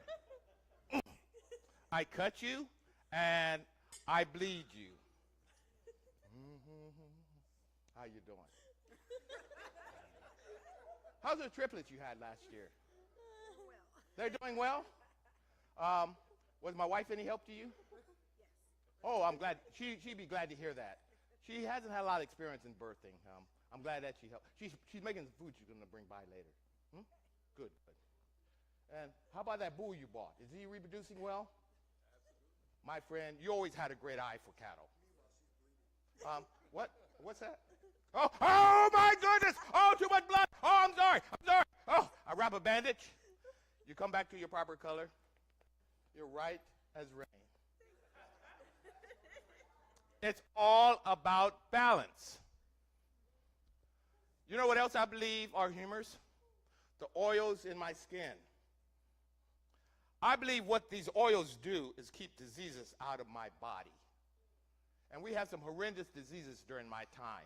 Typhoid, cholera, yellow fever, smallpox. Not only horrendous diseases, but extraordinarily deadly diseases. Now, you tell me, if you really believe the only thing standing between you and a deadly disease is like smallpox, would you really want to wash them away? Okay, then. Now you're starting to understand my point. Does it make sense now? Now, I don't want to mislead you. I do cleanse myself, thank you. I have a pitcher of water, a basin, water in the basin, splash off the necessary parts, and I'm good to go. But bathing, and how many sets of clothing do you think I own? One, maybe some Sunday go-to-meeting clothes, maybe two. But I don't have a lot of clothing. So do you understand why your clothing has to be well made? I mean, I am wearing last year's regimental's uniform. I mean, you can see the patches I've had to put on it and things like that. And it's held up well. I'm not complaining. But they need, you understand. Well, so what is the decision? Can we do business? Excellent. I get up the next day. I place my clothes upon myself, I harness and bridle my horse. I ride down to your property. Walk on. And I pick up your goods from your slaves. Ooh, look at that. Very nice. Yeah, that's right. You're right. I may say a natural mistaken identity. It's hard to tell the dead ones if they don't fall over.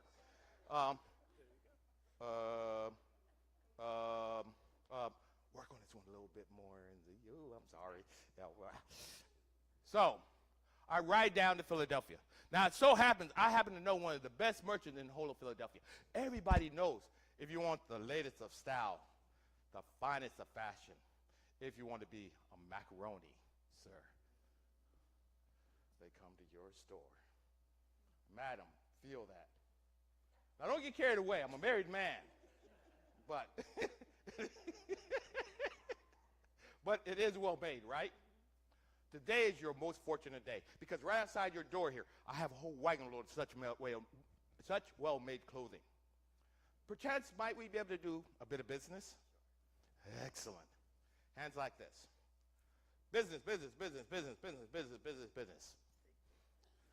My good woman. What a pleasure. Thank you. I ride back to your property. Now, which one of you handles the money?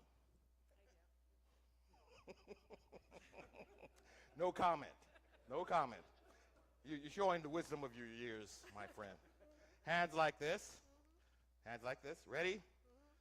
Money. And I get paid.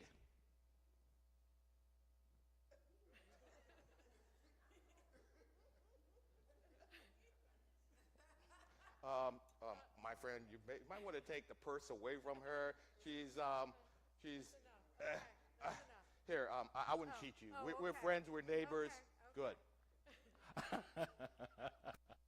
I get paid. I make a living. Tell me, can I make a living without my horses?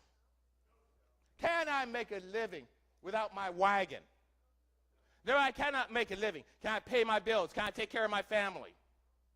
So, do you understand how important my wagon and my horses are to me? That make sense? Good. Keep that in mind. Now, I'm going to see how well you were listening. I gave you 2 words. One was a teamster. What was the other one? Ooh, excellent. Well done, all of you. Well done. I'm impressed. How do I describe a bombardier to you?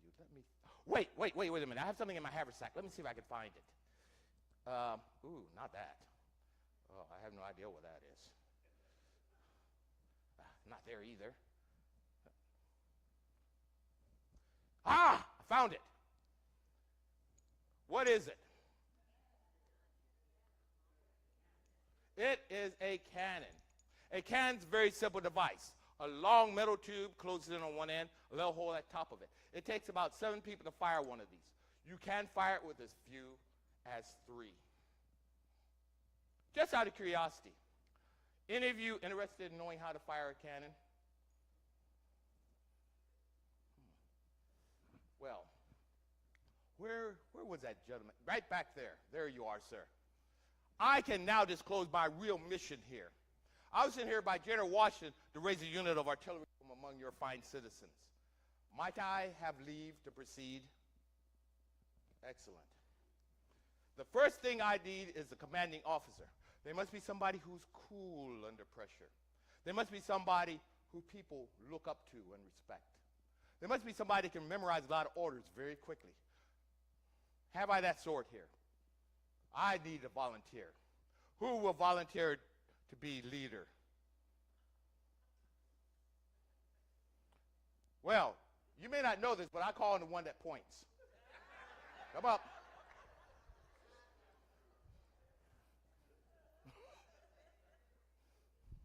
I figured anybody that would volunteer somebody else would be willing to do it themselves. So, excellent, good. Sir. Sir, have you any idea what you just volunteered for? To be up here look crazy, but go ahead. Oh, you don't know the half, my friend. You don't know the half. The realization of not knowing something is the beginning of learning. Am I right? Good.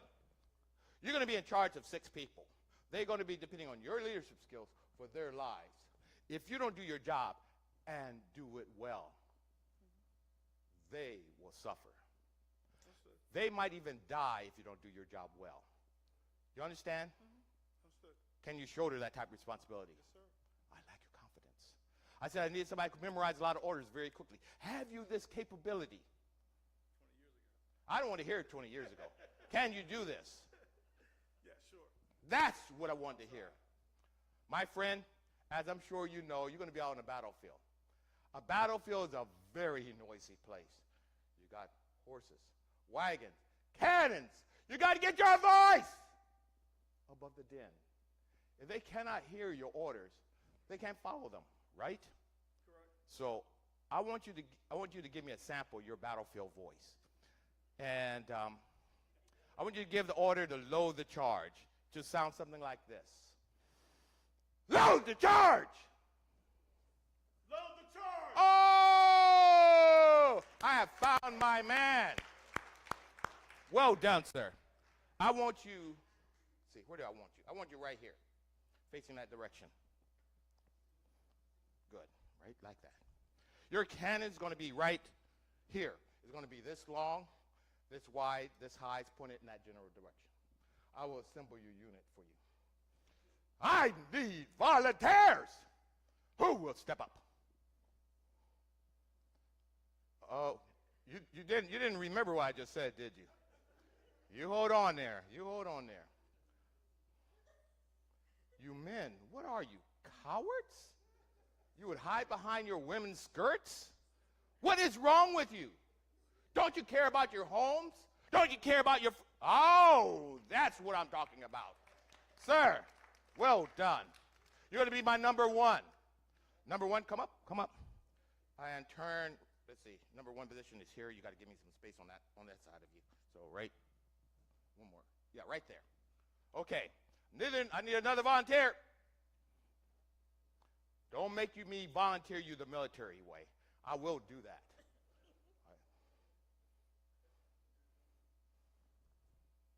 Thank you for volunteering. My number 2.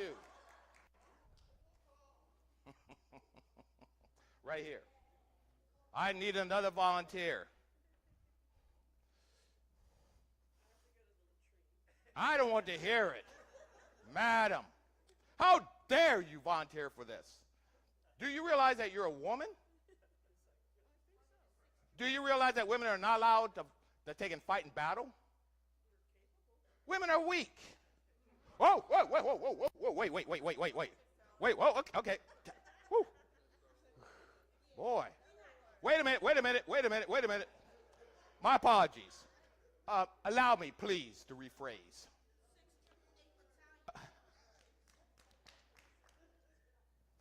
Allow me to rephrase.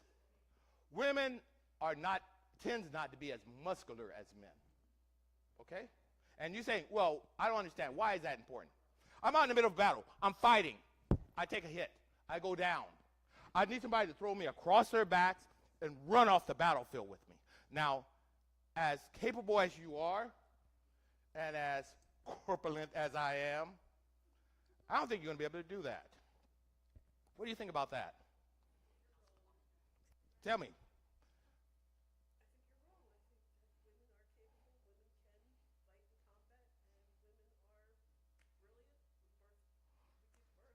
You're a stubborn one, aren't you?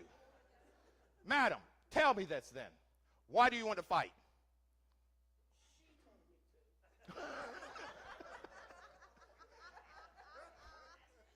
Okay. It's a different war. I get it. Why? Then you had to have brute force. Now you don't.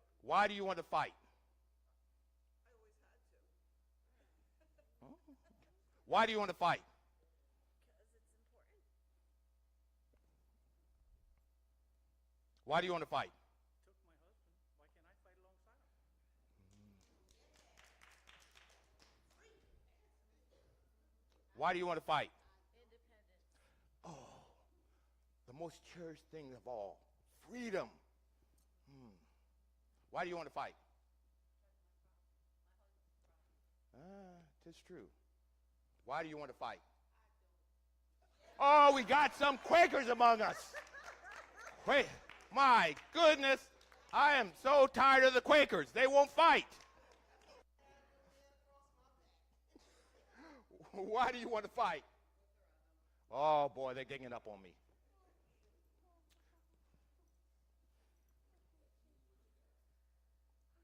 You, madam.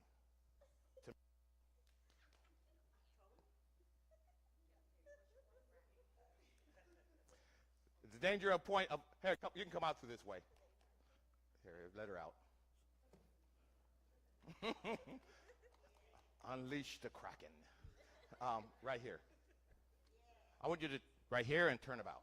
Right here, and turn about. I want you to understand something about the women of my time. The women of my time felt just as strong about the idea of liberty, independence, freedom, as any man possibly could. Some felt so strong about it that they're willing to dress themselves up as men and slip into the ranks. One such woman was Deborah Sampson. She went by the name Robert Shurtleff, your brother's name, I believe. Yes. It's not hard to pass yourself off as a young man during this time. The men during this time wear their hair quite long, and so, if I can trouble you again, stand up, bring your hair back, and hold it back in a ponytail. Just don't have it tied up just like that. Just leave it like that. That's good enough. That's good enough. That is the style that we men wear our hair. Thank you. And if she would bind herself so that she won't look so feminine, she could pass as a young, unshaven lad. That is what Deborah Sampson did. One day, Deborah Sampson was out in the middle of the battle when she was confronted by a redcoat on horseback. He saw the soldier. He attacked. Hey! She tried to duck, but not fast enough. She got cut right across the scalp. She got 2 musket balls in the thigh. She limped off into the woods. Let me see you limp. Oh, beautiful limp. Are you limping or dancing? Okay, good. She knew that she had problems here because if she let a doctor take those musket balls out of her leg, she was going to be discovered to be a woman. So this is what she did. She looked around the ground. She found something that she could place within her teeth to bite on for pain. Pretend you found something. Yeah, just pretend. Pick up something. You pick it up the ground. Ah, in the teeth. Good. Ah. Yes, like that. She drew her knife. Whoop. I'm not going to give that to you. She's got a murderous look in her eye. She's liable to kill all of us. Pretend you drew your knife. Good. She probably uttered up a prayer. Good. She bucked up her courage. Yes, pull back the knife. And she comes with cutting the musket ball out of her own leg. Ah, ah, ah. Let me see you do it. Oh, I can feel. Oh my goodness. Okay, she took her leg. You only got one of them out. The other one is still in there. She took the neck stock from around her neck, and she used it as a bandage. A bandage. Okay. She grabbed her gun and she went out and continued to fight. Good. She survived the battle, but unfortunately, her wounds became infected, and they had to call for a doctor. Well, lad, I understand you had quite an adventure the other day. Yes, sir. I was sent to take a look at those wounds. Shall we take a look, see? I think Yep. don't take off my scarf. I'll keep your secret. And see, that wasn't what I was going to ask you to take off. I got to take and see those wounds down there. And, oh my goodness, you're not you're a. And then when I told the commanding officer that a woman was in the ranks. Normally when you find a woman in ranks, she would be disgraced, punished, sometimes even placed in prison. But they didn't want to do that to Deborah Sampson, having shown such extraordinary courage out in battle. But she had a problem not knowing that he was a she. This is what they did. They retired you out of the ranks. I mean, they couldn't let you stay there now knowing. But to show how much they appreciated your courage, they gave you a soldier's pension. She is the only woman I know of that Pennsylvania gave a pension to. Only one I know of. What's the other two? We talk. We have. Gave a pension to, or was she paid in a coin? I was just told that she was paid in a coin, one-time payment. Okay, well, let me rephrase then. For right now, the one woman I know of that was paid by the Continental Congress was you, as far as a pension. We may never know how many women did this, right? And, you know, I guess if they wanted us to know, they would have told us, right? But something that I'm sure that it happened more than once, which kind of validates some of what you all are saying. Madam. Yes. Welcome to the ranks. Or sir.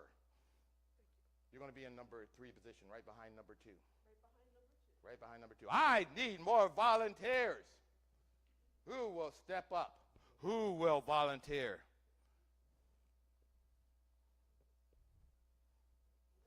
You two, rock, paper, scissors. I'm a loyalist. Not if we burn down your house. By the way, we are not against don't burn down a loyalist house. We can get nasty in the war. You're going to put me in there as the cannon? Oh, yes. As a loyalist. You're right. That probably is not the smartest thing I could do. Okay, you're up. You should have talked a better show. Come on up.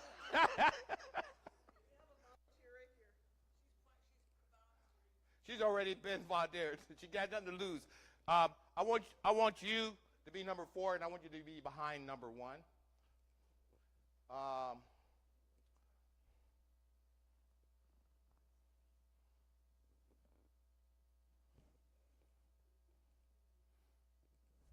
You to me, lad. With haste. Okay, yes, I can see why you went that way. I'll meet you over here. Let me get by. Take this. Take it. Oh, steady. You know what you got there? You got a box load of gunpowder and ammunition. Have you any idea what would happen if a spark falls inside that box? Yeah. Stay put. Do any of you want to be near that man with that box load of gunpowder? Oh, don't worry. I'll talk to him. I'll talk to him. My friend, we were talking, and we decided that we're going to put you 30 yards behind the cannon. That way, if that box accidentally explodes, it only blows you up. You don't have a problem with that, do you? No. Good, because I want you to know each and every one of us, we're willing to die for you too. So I want you about right here. Put a box at your feet. Hi. Come on up. Right here. Right here. Which way? Face this way? If you want to. What's going to happen?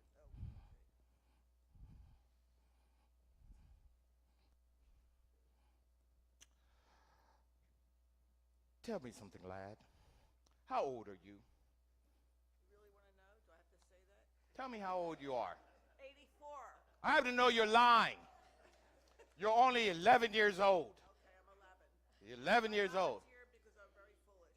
Well, you want to know something that's quite interesting? You can join the military at 11 years old. Yes, you can. And if you didn't want to wait that long, you join the Navy at 8 or 9 years old. Can you believe that? You're going to be out in the battlefield. You're going to be seeing things that people your age should never, ever see, like people being blown apart by cannons. You're going to be hearing the cries of dying and wounded people. In fact, you're going to be out helping to kill some of them. That doesn't seem right, does it? It's the way it is. It was life back then. It's life during my time. You're going to be my powder monkey. Powder monkey is a nautical term. It's not really an army term, but we're going to use it anyway. You're going to be to the left of number 1. Oh, go to what? Left of number 1. Okay. Right there. Excellent. Sir! Yes. I've assembled your unit. I'm prepared to commence with their training. You will memorize these orders, right? Yes. You won't let me down, right? Yes. You're going to let me down! What am I going... What? No, I won't let you down, sir. I don't know what he's saying. Unit! This is your commanding officer.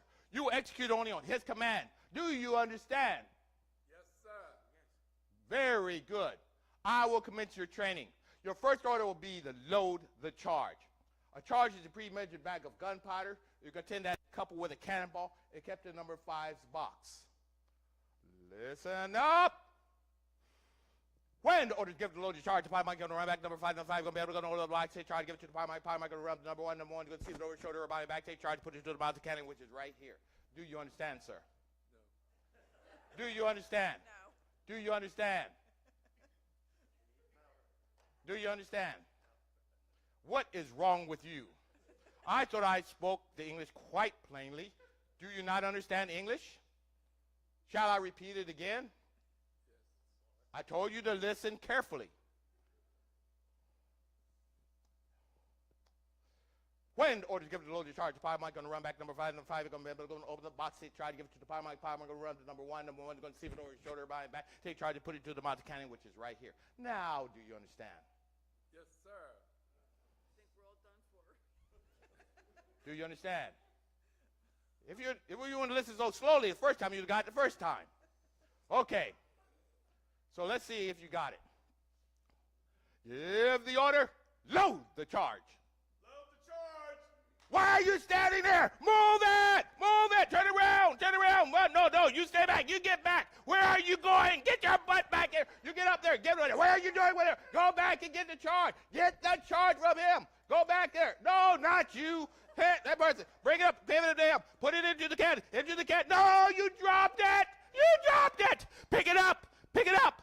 Put it back into the can. Into the cannon. Into the. Okay.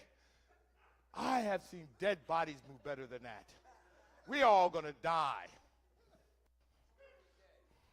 Yeah, we haven't buried you yet, though. We're working on that. No, number 2. That's you. Yes. You have a tool. It's about this tall. It has a blunt end. You're going to take that blunt end, and you're going to push that charge to the back of the cannon. Oh, wait for your orders. Give the order. Ram.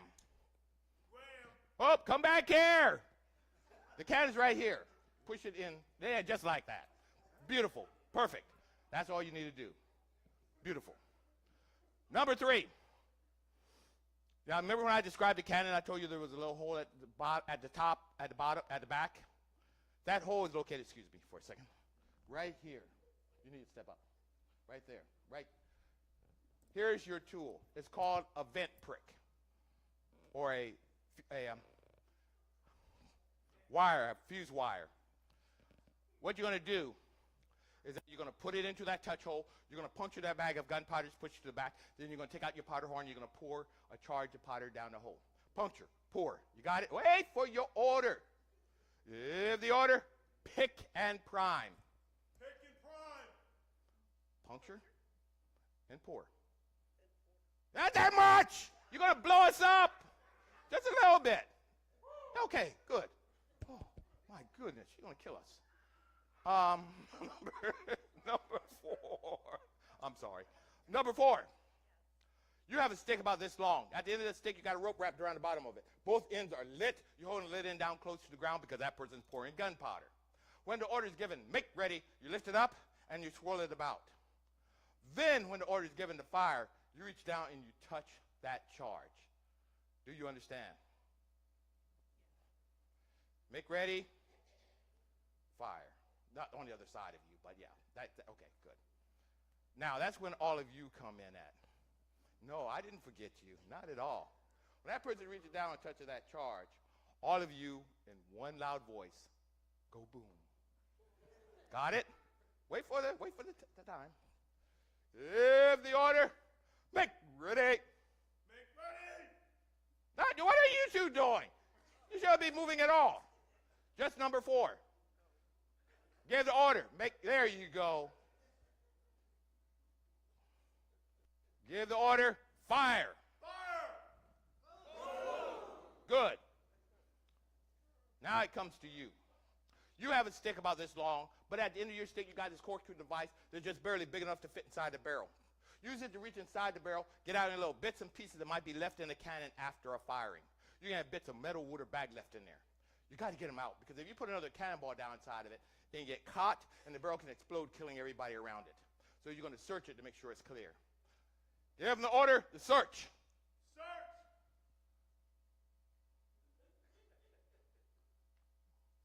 Okay, good. That's good enough.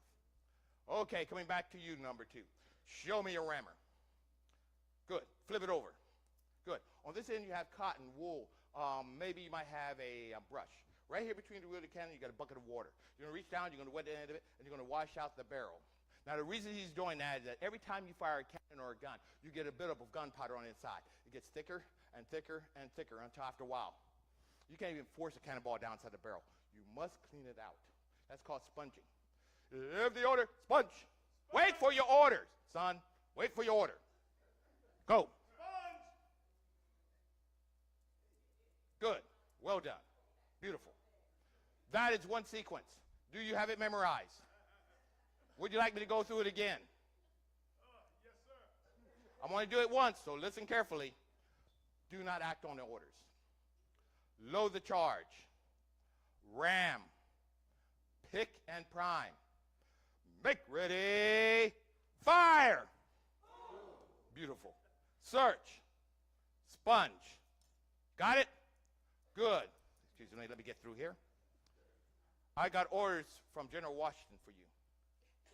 You and your unit have been pressed into the Battle of Brandywine. You're going to be protecting my right flank up the river. You're not going to let me down, are you? No. Good man. Because I got some other bad news for you. Your unit have been spotted. You're going to be attacked. Bring it on. I like the attitude. Call them to attention. Call your unit to attention. Attention.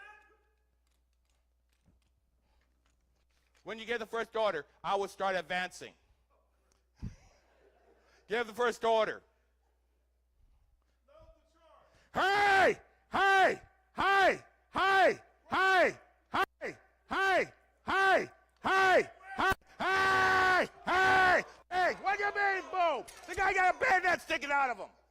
He's dead as a doornail. You me get by. You don't have a comic book I can read this off of? Your unit is dead, sir. Who takes the responsibility for this? I'm still alive. They dead. Who takes the responsibility for this? I do. Sir, I'm still an enslaved African. let's say I don't want to. I don't want to. I don't even got here. I don't even want to hear that. Don't want to hear it. I'm in the artillery unit. I don't want anyone to hear that. Tell me, who takes responsibility for this? The officer in charge. Of course. Let's say that you did everything right and they did everything wrong. Well, they did not wrong.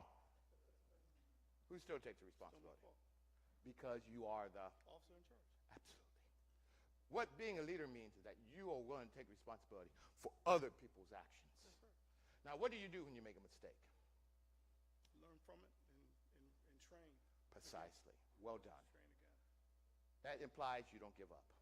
Son, you never, ever give up. You understand? And that's very going to help us win this war. You're going to get a chance to redeem yourself. Unit! Unit! Your death is as much your fault as it is his. You have to understand that you are a team. If you don't work together as a team, quite simply, you will die. You need each other. Can you do your job if the potty monkey doesn't do their job? No. Can you do your job if number one doesn't do their job? No. No. You got to do your job quickly. You got to do it well. You got to do it right.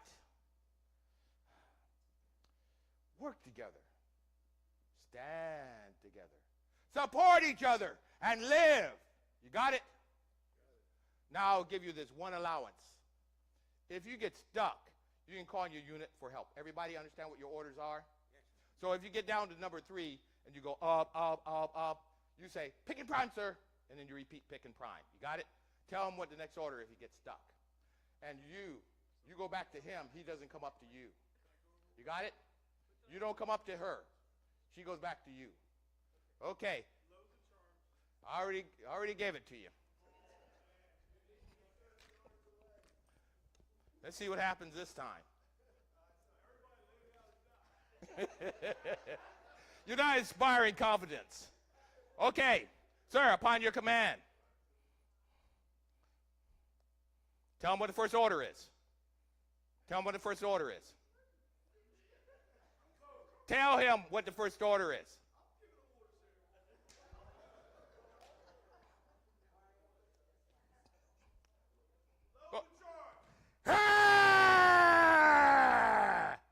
Hi, hi, hi, hi, hi, hi, hi, hi, hi, hi, hi, hi, hi, hi, hi, hi.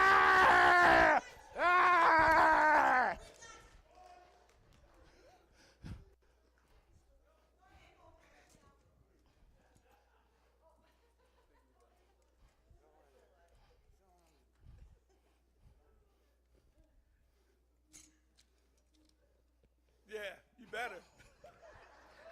You better come correct. Son, well done. Thank you. Well done. You really did do a good job. You do realize that your unit made you look good, don't you? Yes, sir. I think you should take and give them a commendation for their job. Wait, don't go anywhere. You're not done yet. Oh, get back in place. Get back in place. You're trying to desert on me. No, get back in place. He's going to give you a commendation.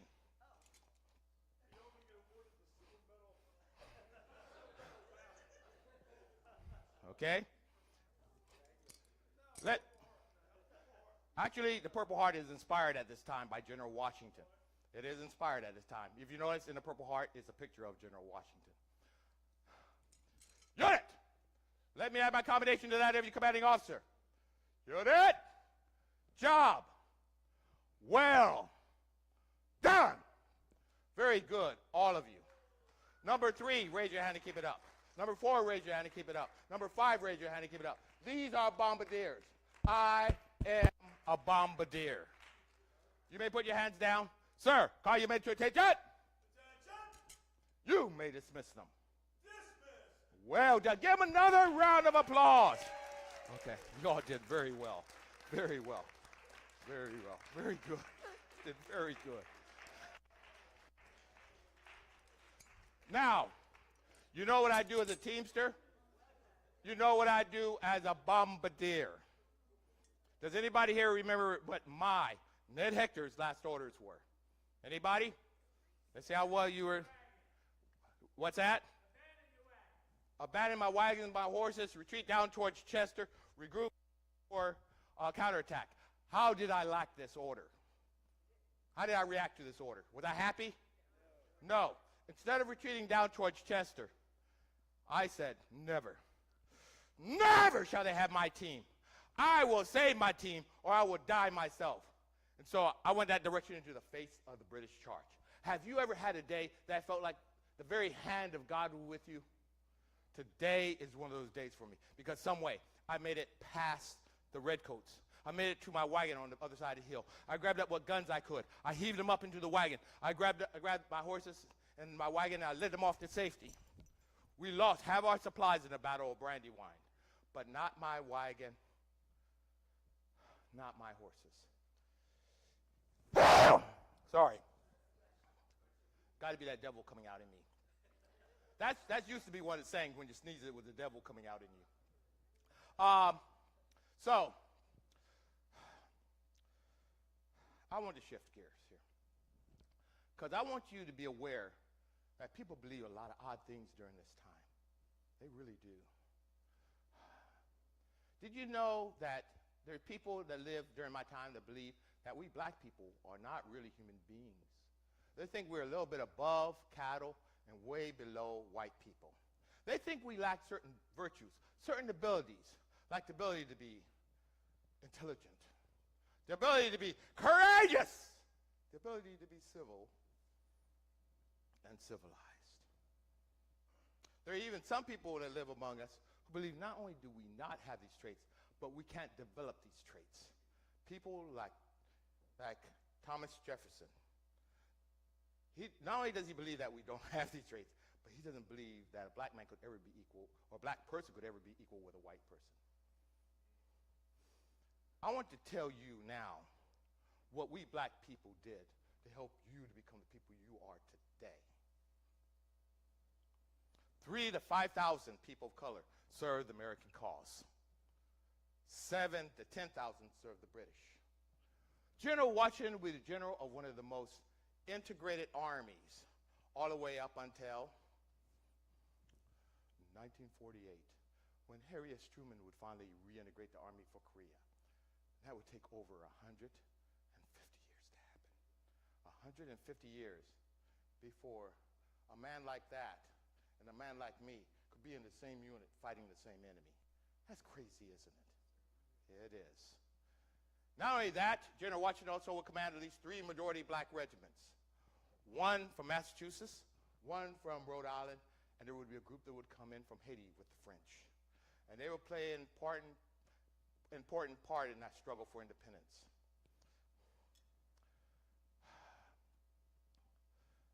General Washington, something you got to understand about General Washington.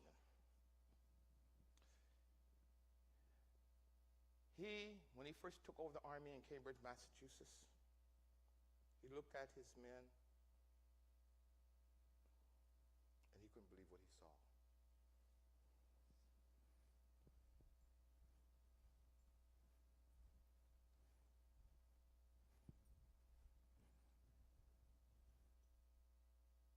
What's that you got there, son? Is that a gun? Yes, it is. Who gave you a gun? From Nathaniel Green. I'm going to have to talk to that general. He did not like what he saw. He was bothered. Ask me how I know he was bothered. Ask me how I know that. I was hoping somebody would ask me that. He went back and he gave orders that there will not be allowed any blacks in the Continental Army, neither slave or free. How do you feel about that, son?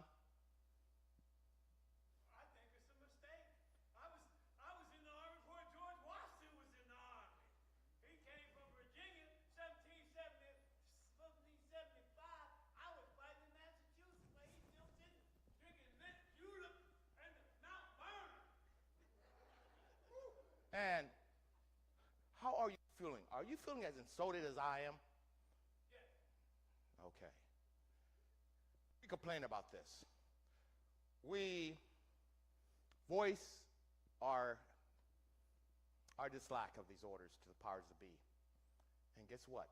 General Washington ended up changing his orders. He said that he will allow free blacks to fight. But still, runaway slaves, as you just heard, figured out some way to slip into the army. And you may want to ask us afterwards about that. Why in the world would a slave even want to slip into the army? But you go into the army. So,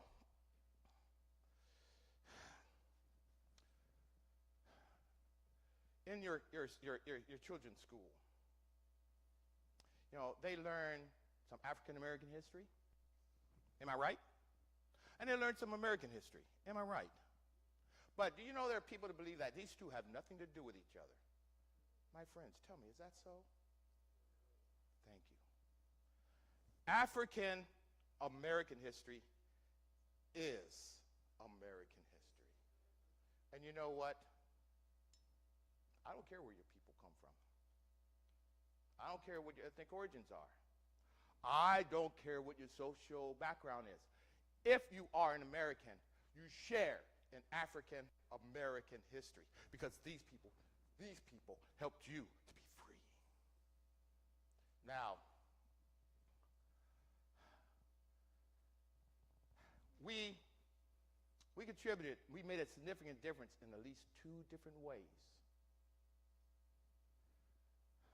Up in New York, the battle was not going well. We're losing every last engagement with the British. We're getting put southward down through New York until finally our backs up against the river at Brooklyn Heights. We're trapped. The next day, the British are going to close in. They're going to annihilate our army. They're going to capture this traitor Washington. That's going to be it. Done. Right there, right then. But under the cover of night and fog, under the very noses of the British warships anchored in that harbor that night, men would row their boats up. They would load the army into the boats. They would take them across the river. Some would make that trip as many as 11 times that night. What you don't know is that many of those men who are rowing those boats are black sailors from Marblehead, Massachusetts. That night, these men would not only just save our army, but they would save our revolution. It could have been all done right there, right then, if not for their courage. There's going to be another battle going to come down the pike. The Battle of Yorktown. Oh, by the way, you already heard about my friend James Armistead Lafayette and other blacks that were spying who learned information the British were going to Yorktown. They would get it to Lafayette in Washington. They would make up a plan. They're going to surround the British at Yorktown. But Cornwallis, this man's no fool. He built fortifications around the outskirts of the city. Why? Because he doesn't want to bring our heavy cannons close enough to bombard the city. We have to take out 2 fortifications before we can get close enough to use our large cannons. The first part of the attack, we attack a position, we get thrown back. We attack another position, we get thrown back. Finally, we dig trenches towards Yorktown. Washington sends in one of his best regiments, the Rhode Island Regiment. And as you heard, they went in with their guns unloaded, bayonets fixed, and they would take their objective in 10 minutes. 10 minutes. The French would take out the other ones. We'd bring up our heavy cannons. We'd commence with the bombardment of the city, which eventually would lead to the surrender of the British. This is where we win the war. By the end of the war, 10 to 25% of Washington's army would be people of color. Now, you're probably saying, well, Ned, that's fine and dandy, but I don't get it. What does that mean to me? Okay, here's what it means to you. First of all, General Washington does not win many battles. Let's pretend he fights 10 battles. Out of 10 battles, guess how many he wins? 2 or 3. Now, you take away a quarter of his army. What do you think the chances of him winning are now? Okay. Here's what it means to you. You who are sitting here today, enjoying the freedoms you're enjoying here today, are enjoying them in part because a lot of black people were willing to fight and die so that you might be free. Do you hear me? Do you hear me? You see, I think it's morally wrong when somebody pays the ultimate price with their lives only to be forgotten by those who's enjoying what that price bought. That's you, that's me. How you like to have somebody that you love dearly die for somebody else's freedom only to have them forgotten? My people were forgotten. And yes, I do feel very strongly about that. Now, please don't mistake what I'm saying. Am I saying, hi, we blacks won the American Revolution all by ourselves? Am I saying that? Could we win it without the Irish, the Germans, the French, the Spanish, the Polish, the Scottish? Do you hear what I'm saying? It took all of us coming together to win our independence.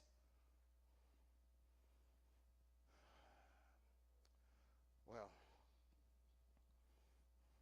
a man comes along, he gets his arms around this concept. He comes up with a motto for our country, E pluribus unum. It's Latin, but you know, even middle schoolers can figure it out. Pluribus, or plural, what does that mean? More than one or many. Unum, uno. Roughly translated, it means the many that become one. Can you think of a better description of us Americans? Think about it. The Irish, the African, the German, the French, the Spanish, Polish, Scottish, Jews, Gentiles, men, women, combined to make one nation, one people, Americans. Us, our power has always been in our diversity. You know what? It always will be in our diversity. It's just a shame. It is just a shame that we don't appreciate each other the way that we really should. Do you hear what I'm saying? That is the message I wanted to share with you. That's what I want you to walk away with. Okay, then. Well, I'm going to ask my friend Joe to come back up here with me.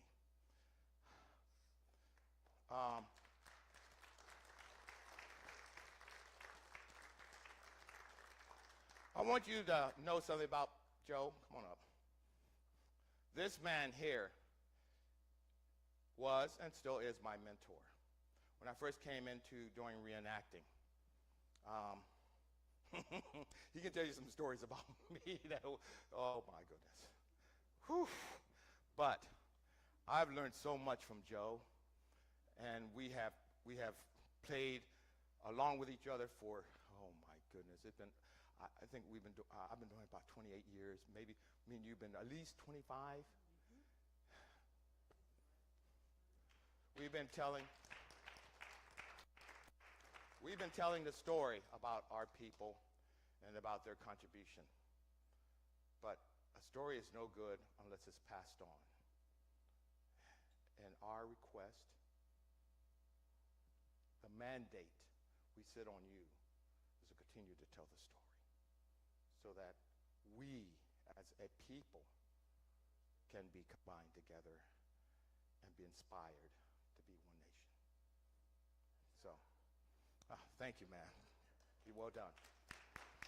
So,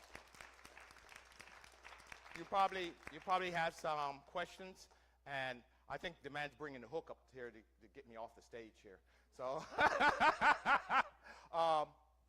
questions? Any questions? Yes. Oh, thank you for asking that question because what did I do with them? Oh, there they are. Thank you. All of you, I've got some cards. They have a picture of me as Ned Hector on it. On the back, there's information about Ned Hector, about his life. And at the bottom, there's a web page. I want to invite you all to come. Ned wouldn't know anything about web page. I invite you to come to this web page and learn more about your history. And I'm just going to leave these right up here to let you come up and get them. Ned lived. He lived through the war. He lived to be 90 years old. That's not as extraordinary as you might think.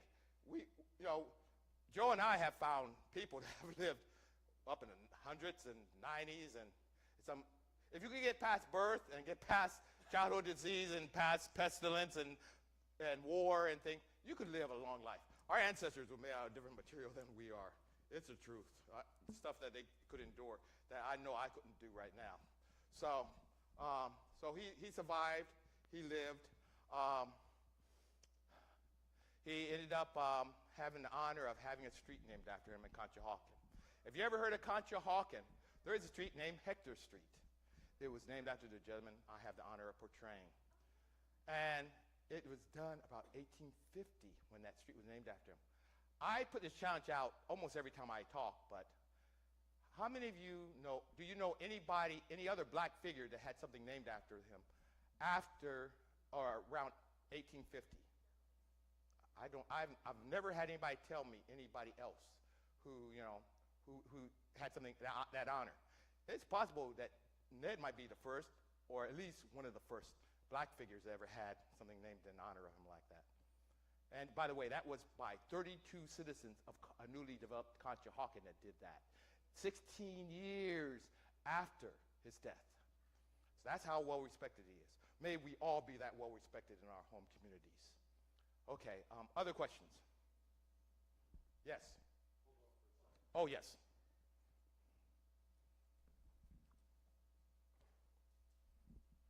There's also Daretown in South Jersey, which is named after the Dare family, and they were an integrated family. Okay, what year? It was early 1600s. Oh, I got it. You're going to give me that information. Okay. And I'm assuming that it was a black family. The original family was white from Ireland. They came over and settled the area and married their slaves. And there's actual pictures of the early revolutionary families of the Dare family. And one of the ladies, who was known as Mulatto at the time, is shown with her Revolutionary War medals on her breast. But I believe she's buried down south. She's not buried in this area because she was one of the family members that moved and stayed out of the area. So the question is, was that town named after the white family when it started, or after the black? Well, the family, when they came to America, in order to settle there, that area was just Gloucester County at the time. Yeah. And when they settled Daretown, where the Dare plantation, that area was named after the family. Okay. But they were fully integrated at that time, and one of the bylaws of the town was that only light-colored people were allowed to be free of that town. Oh, I'm sorry. We need to let you go home, don't we? Y'all got lives outside of here, don't you? Do we have time for any more questions, or do I need to cut it off here? By the way, please, don't leave without helping us have that information. I want to look that up some more. Yes? When? 1840. Okay. 1840. We may have Peter Mott House. That was 1840. But he had a street named after him. Well, still, that's what we're talking about. So Peter Mott's that's the first one. The first time I've heard of anything named before 1850.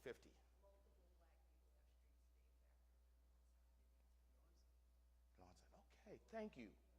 Very cool. That's why sometimes, you ask these things and you learn things. Sometimes you just, you wouldn't have.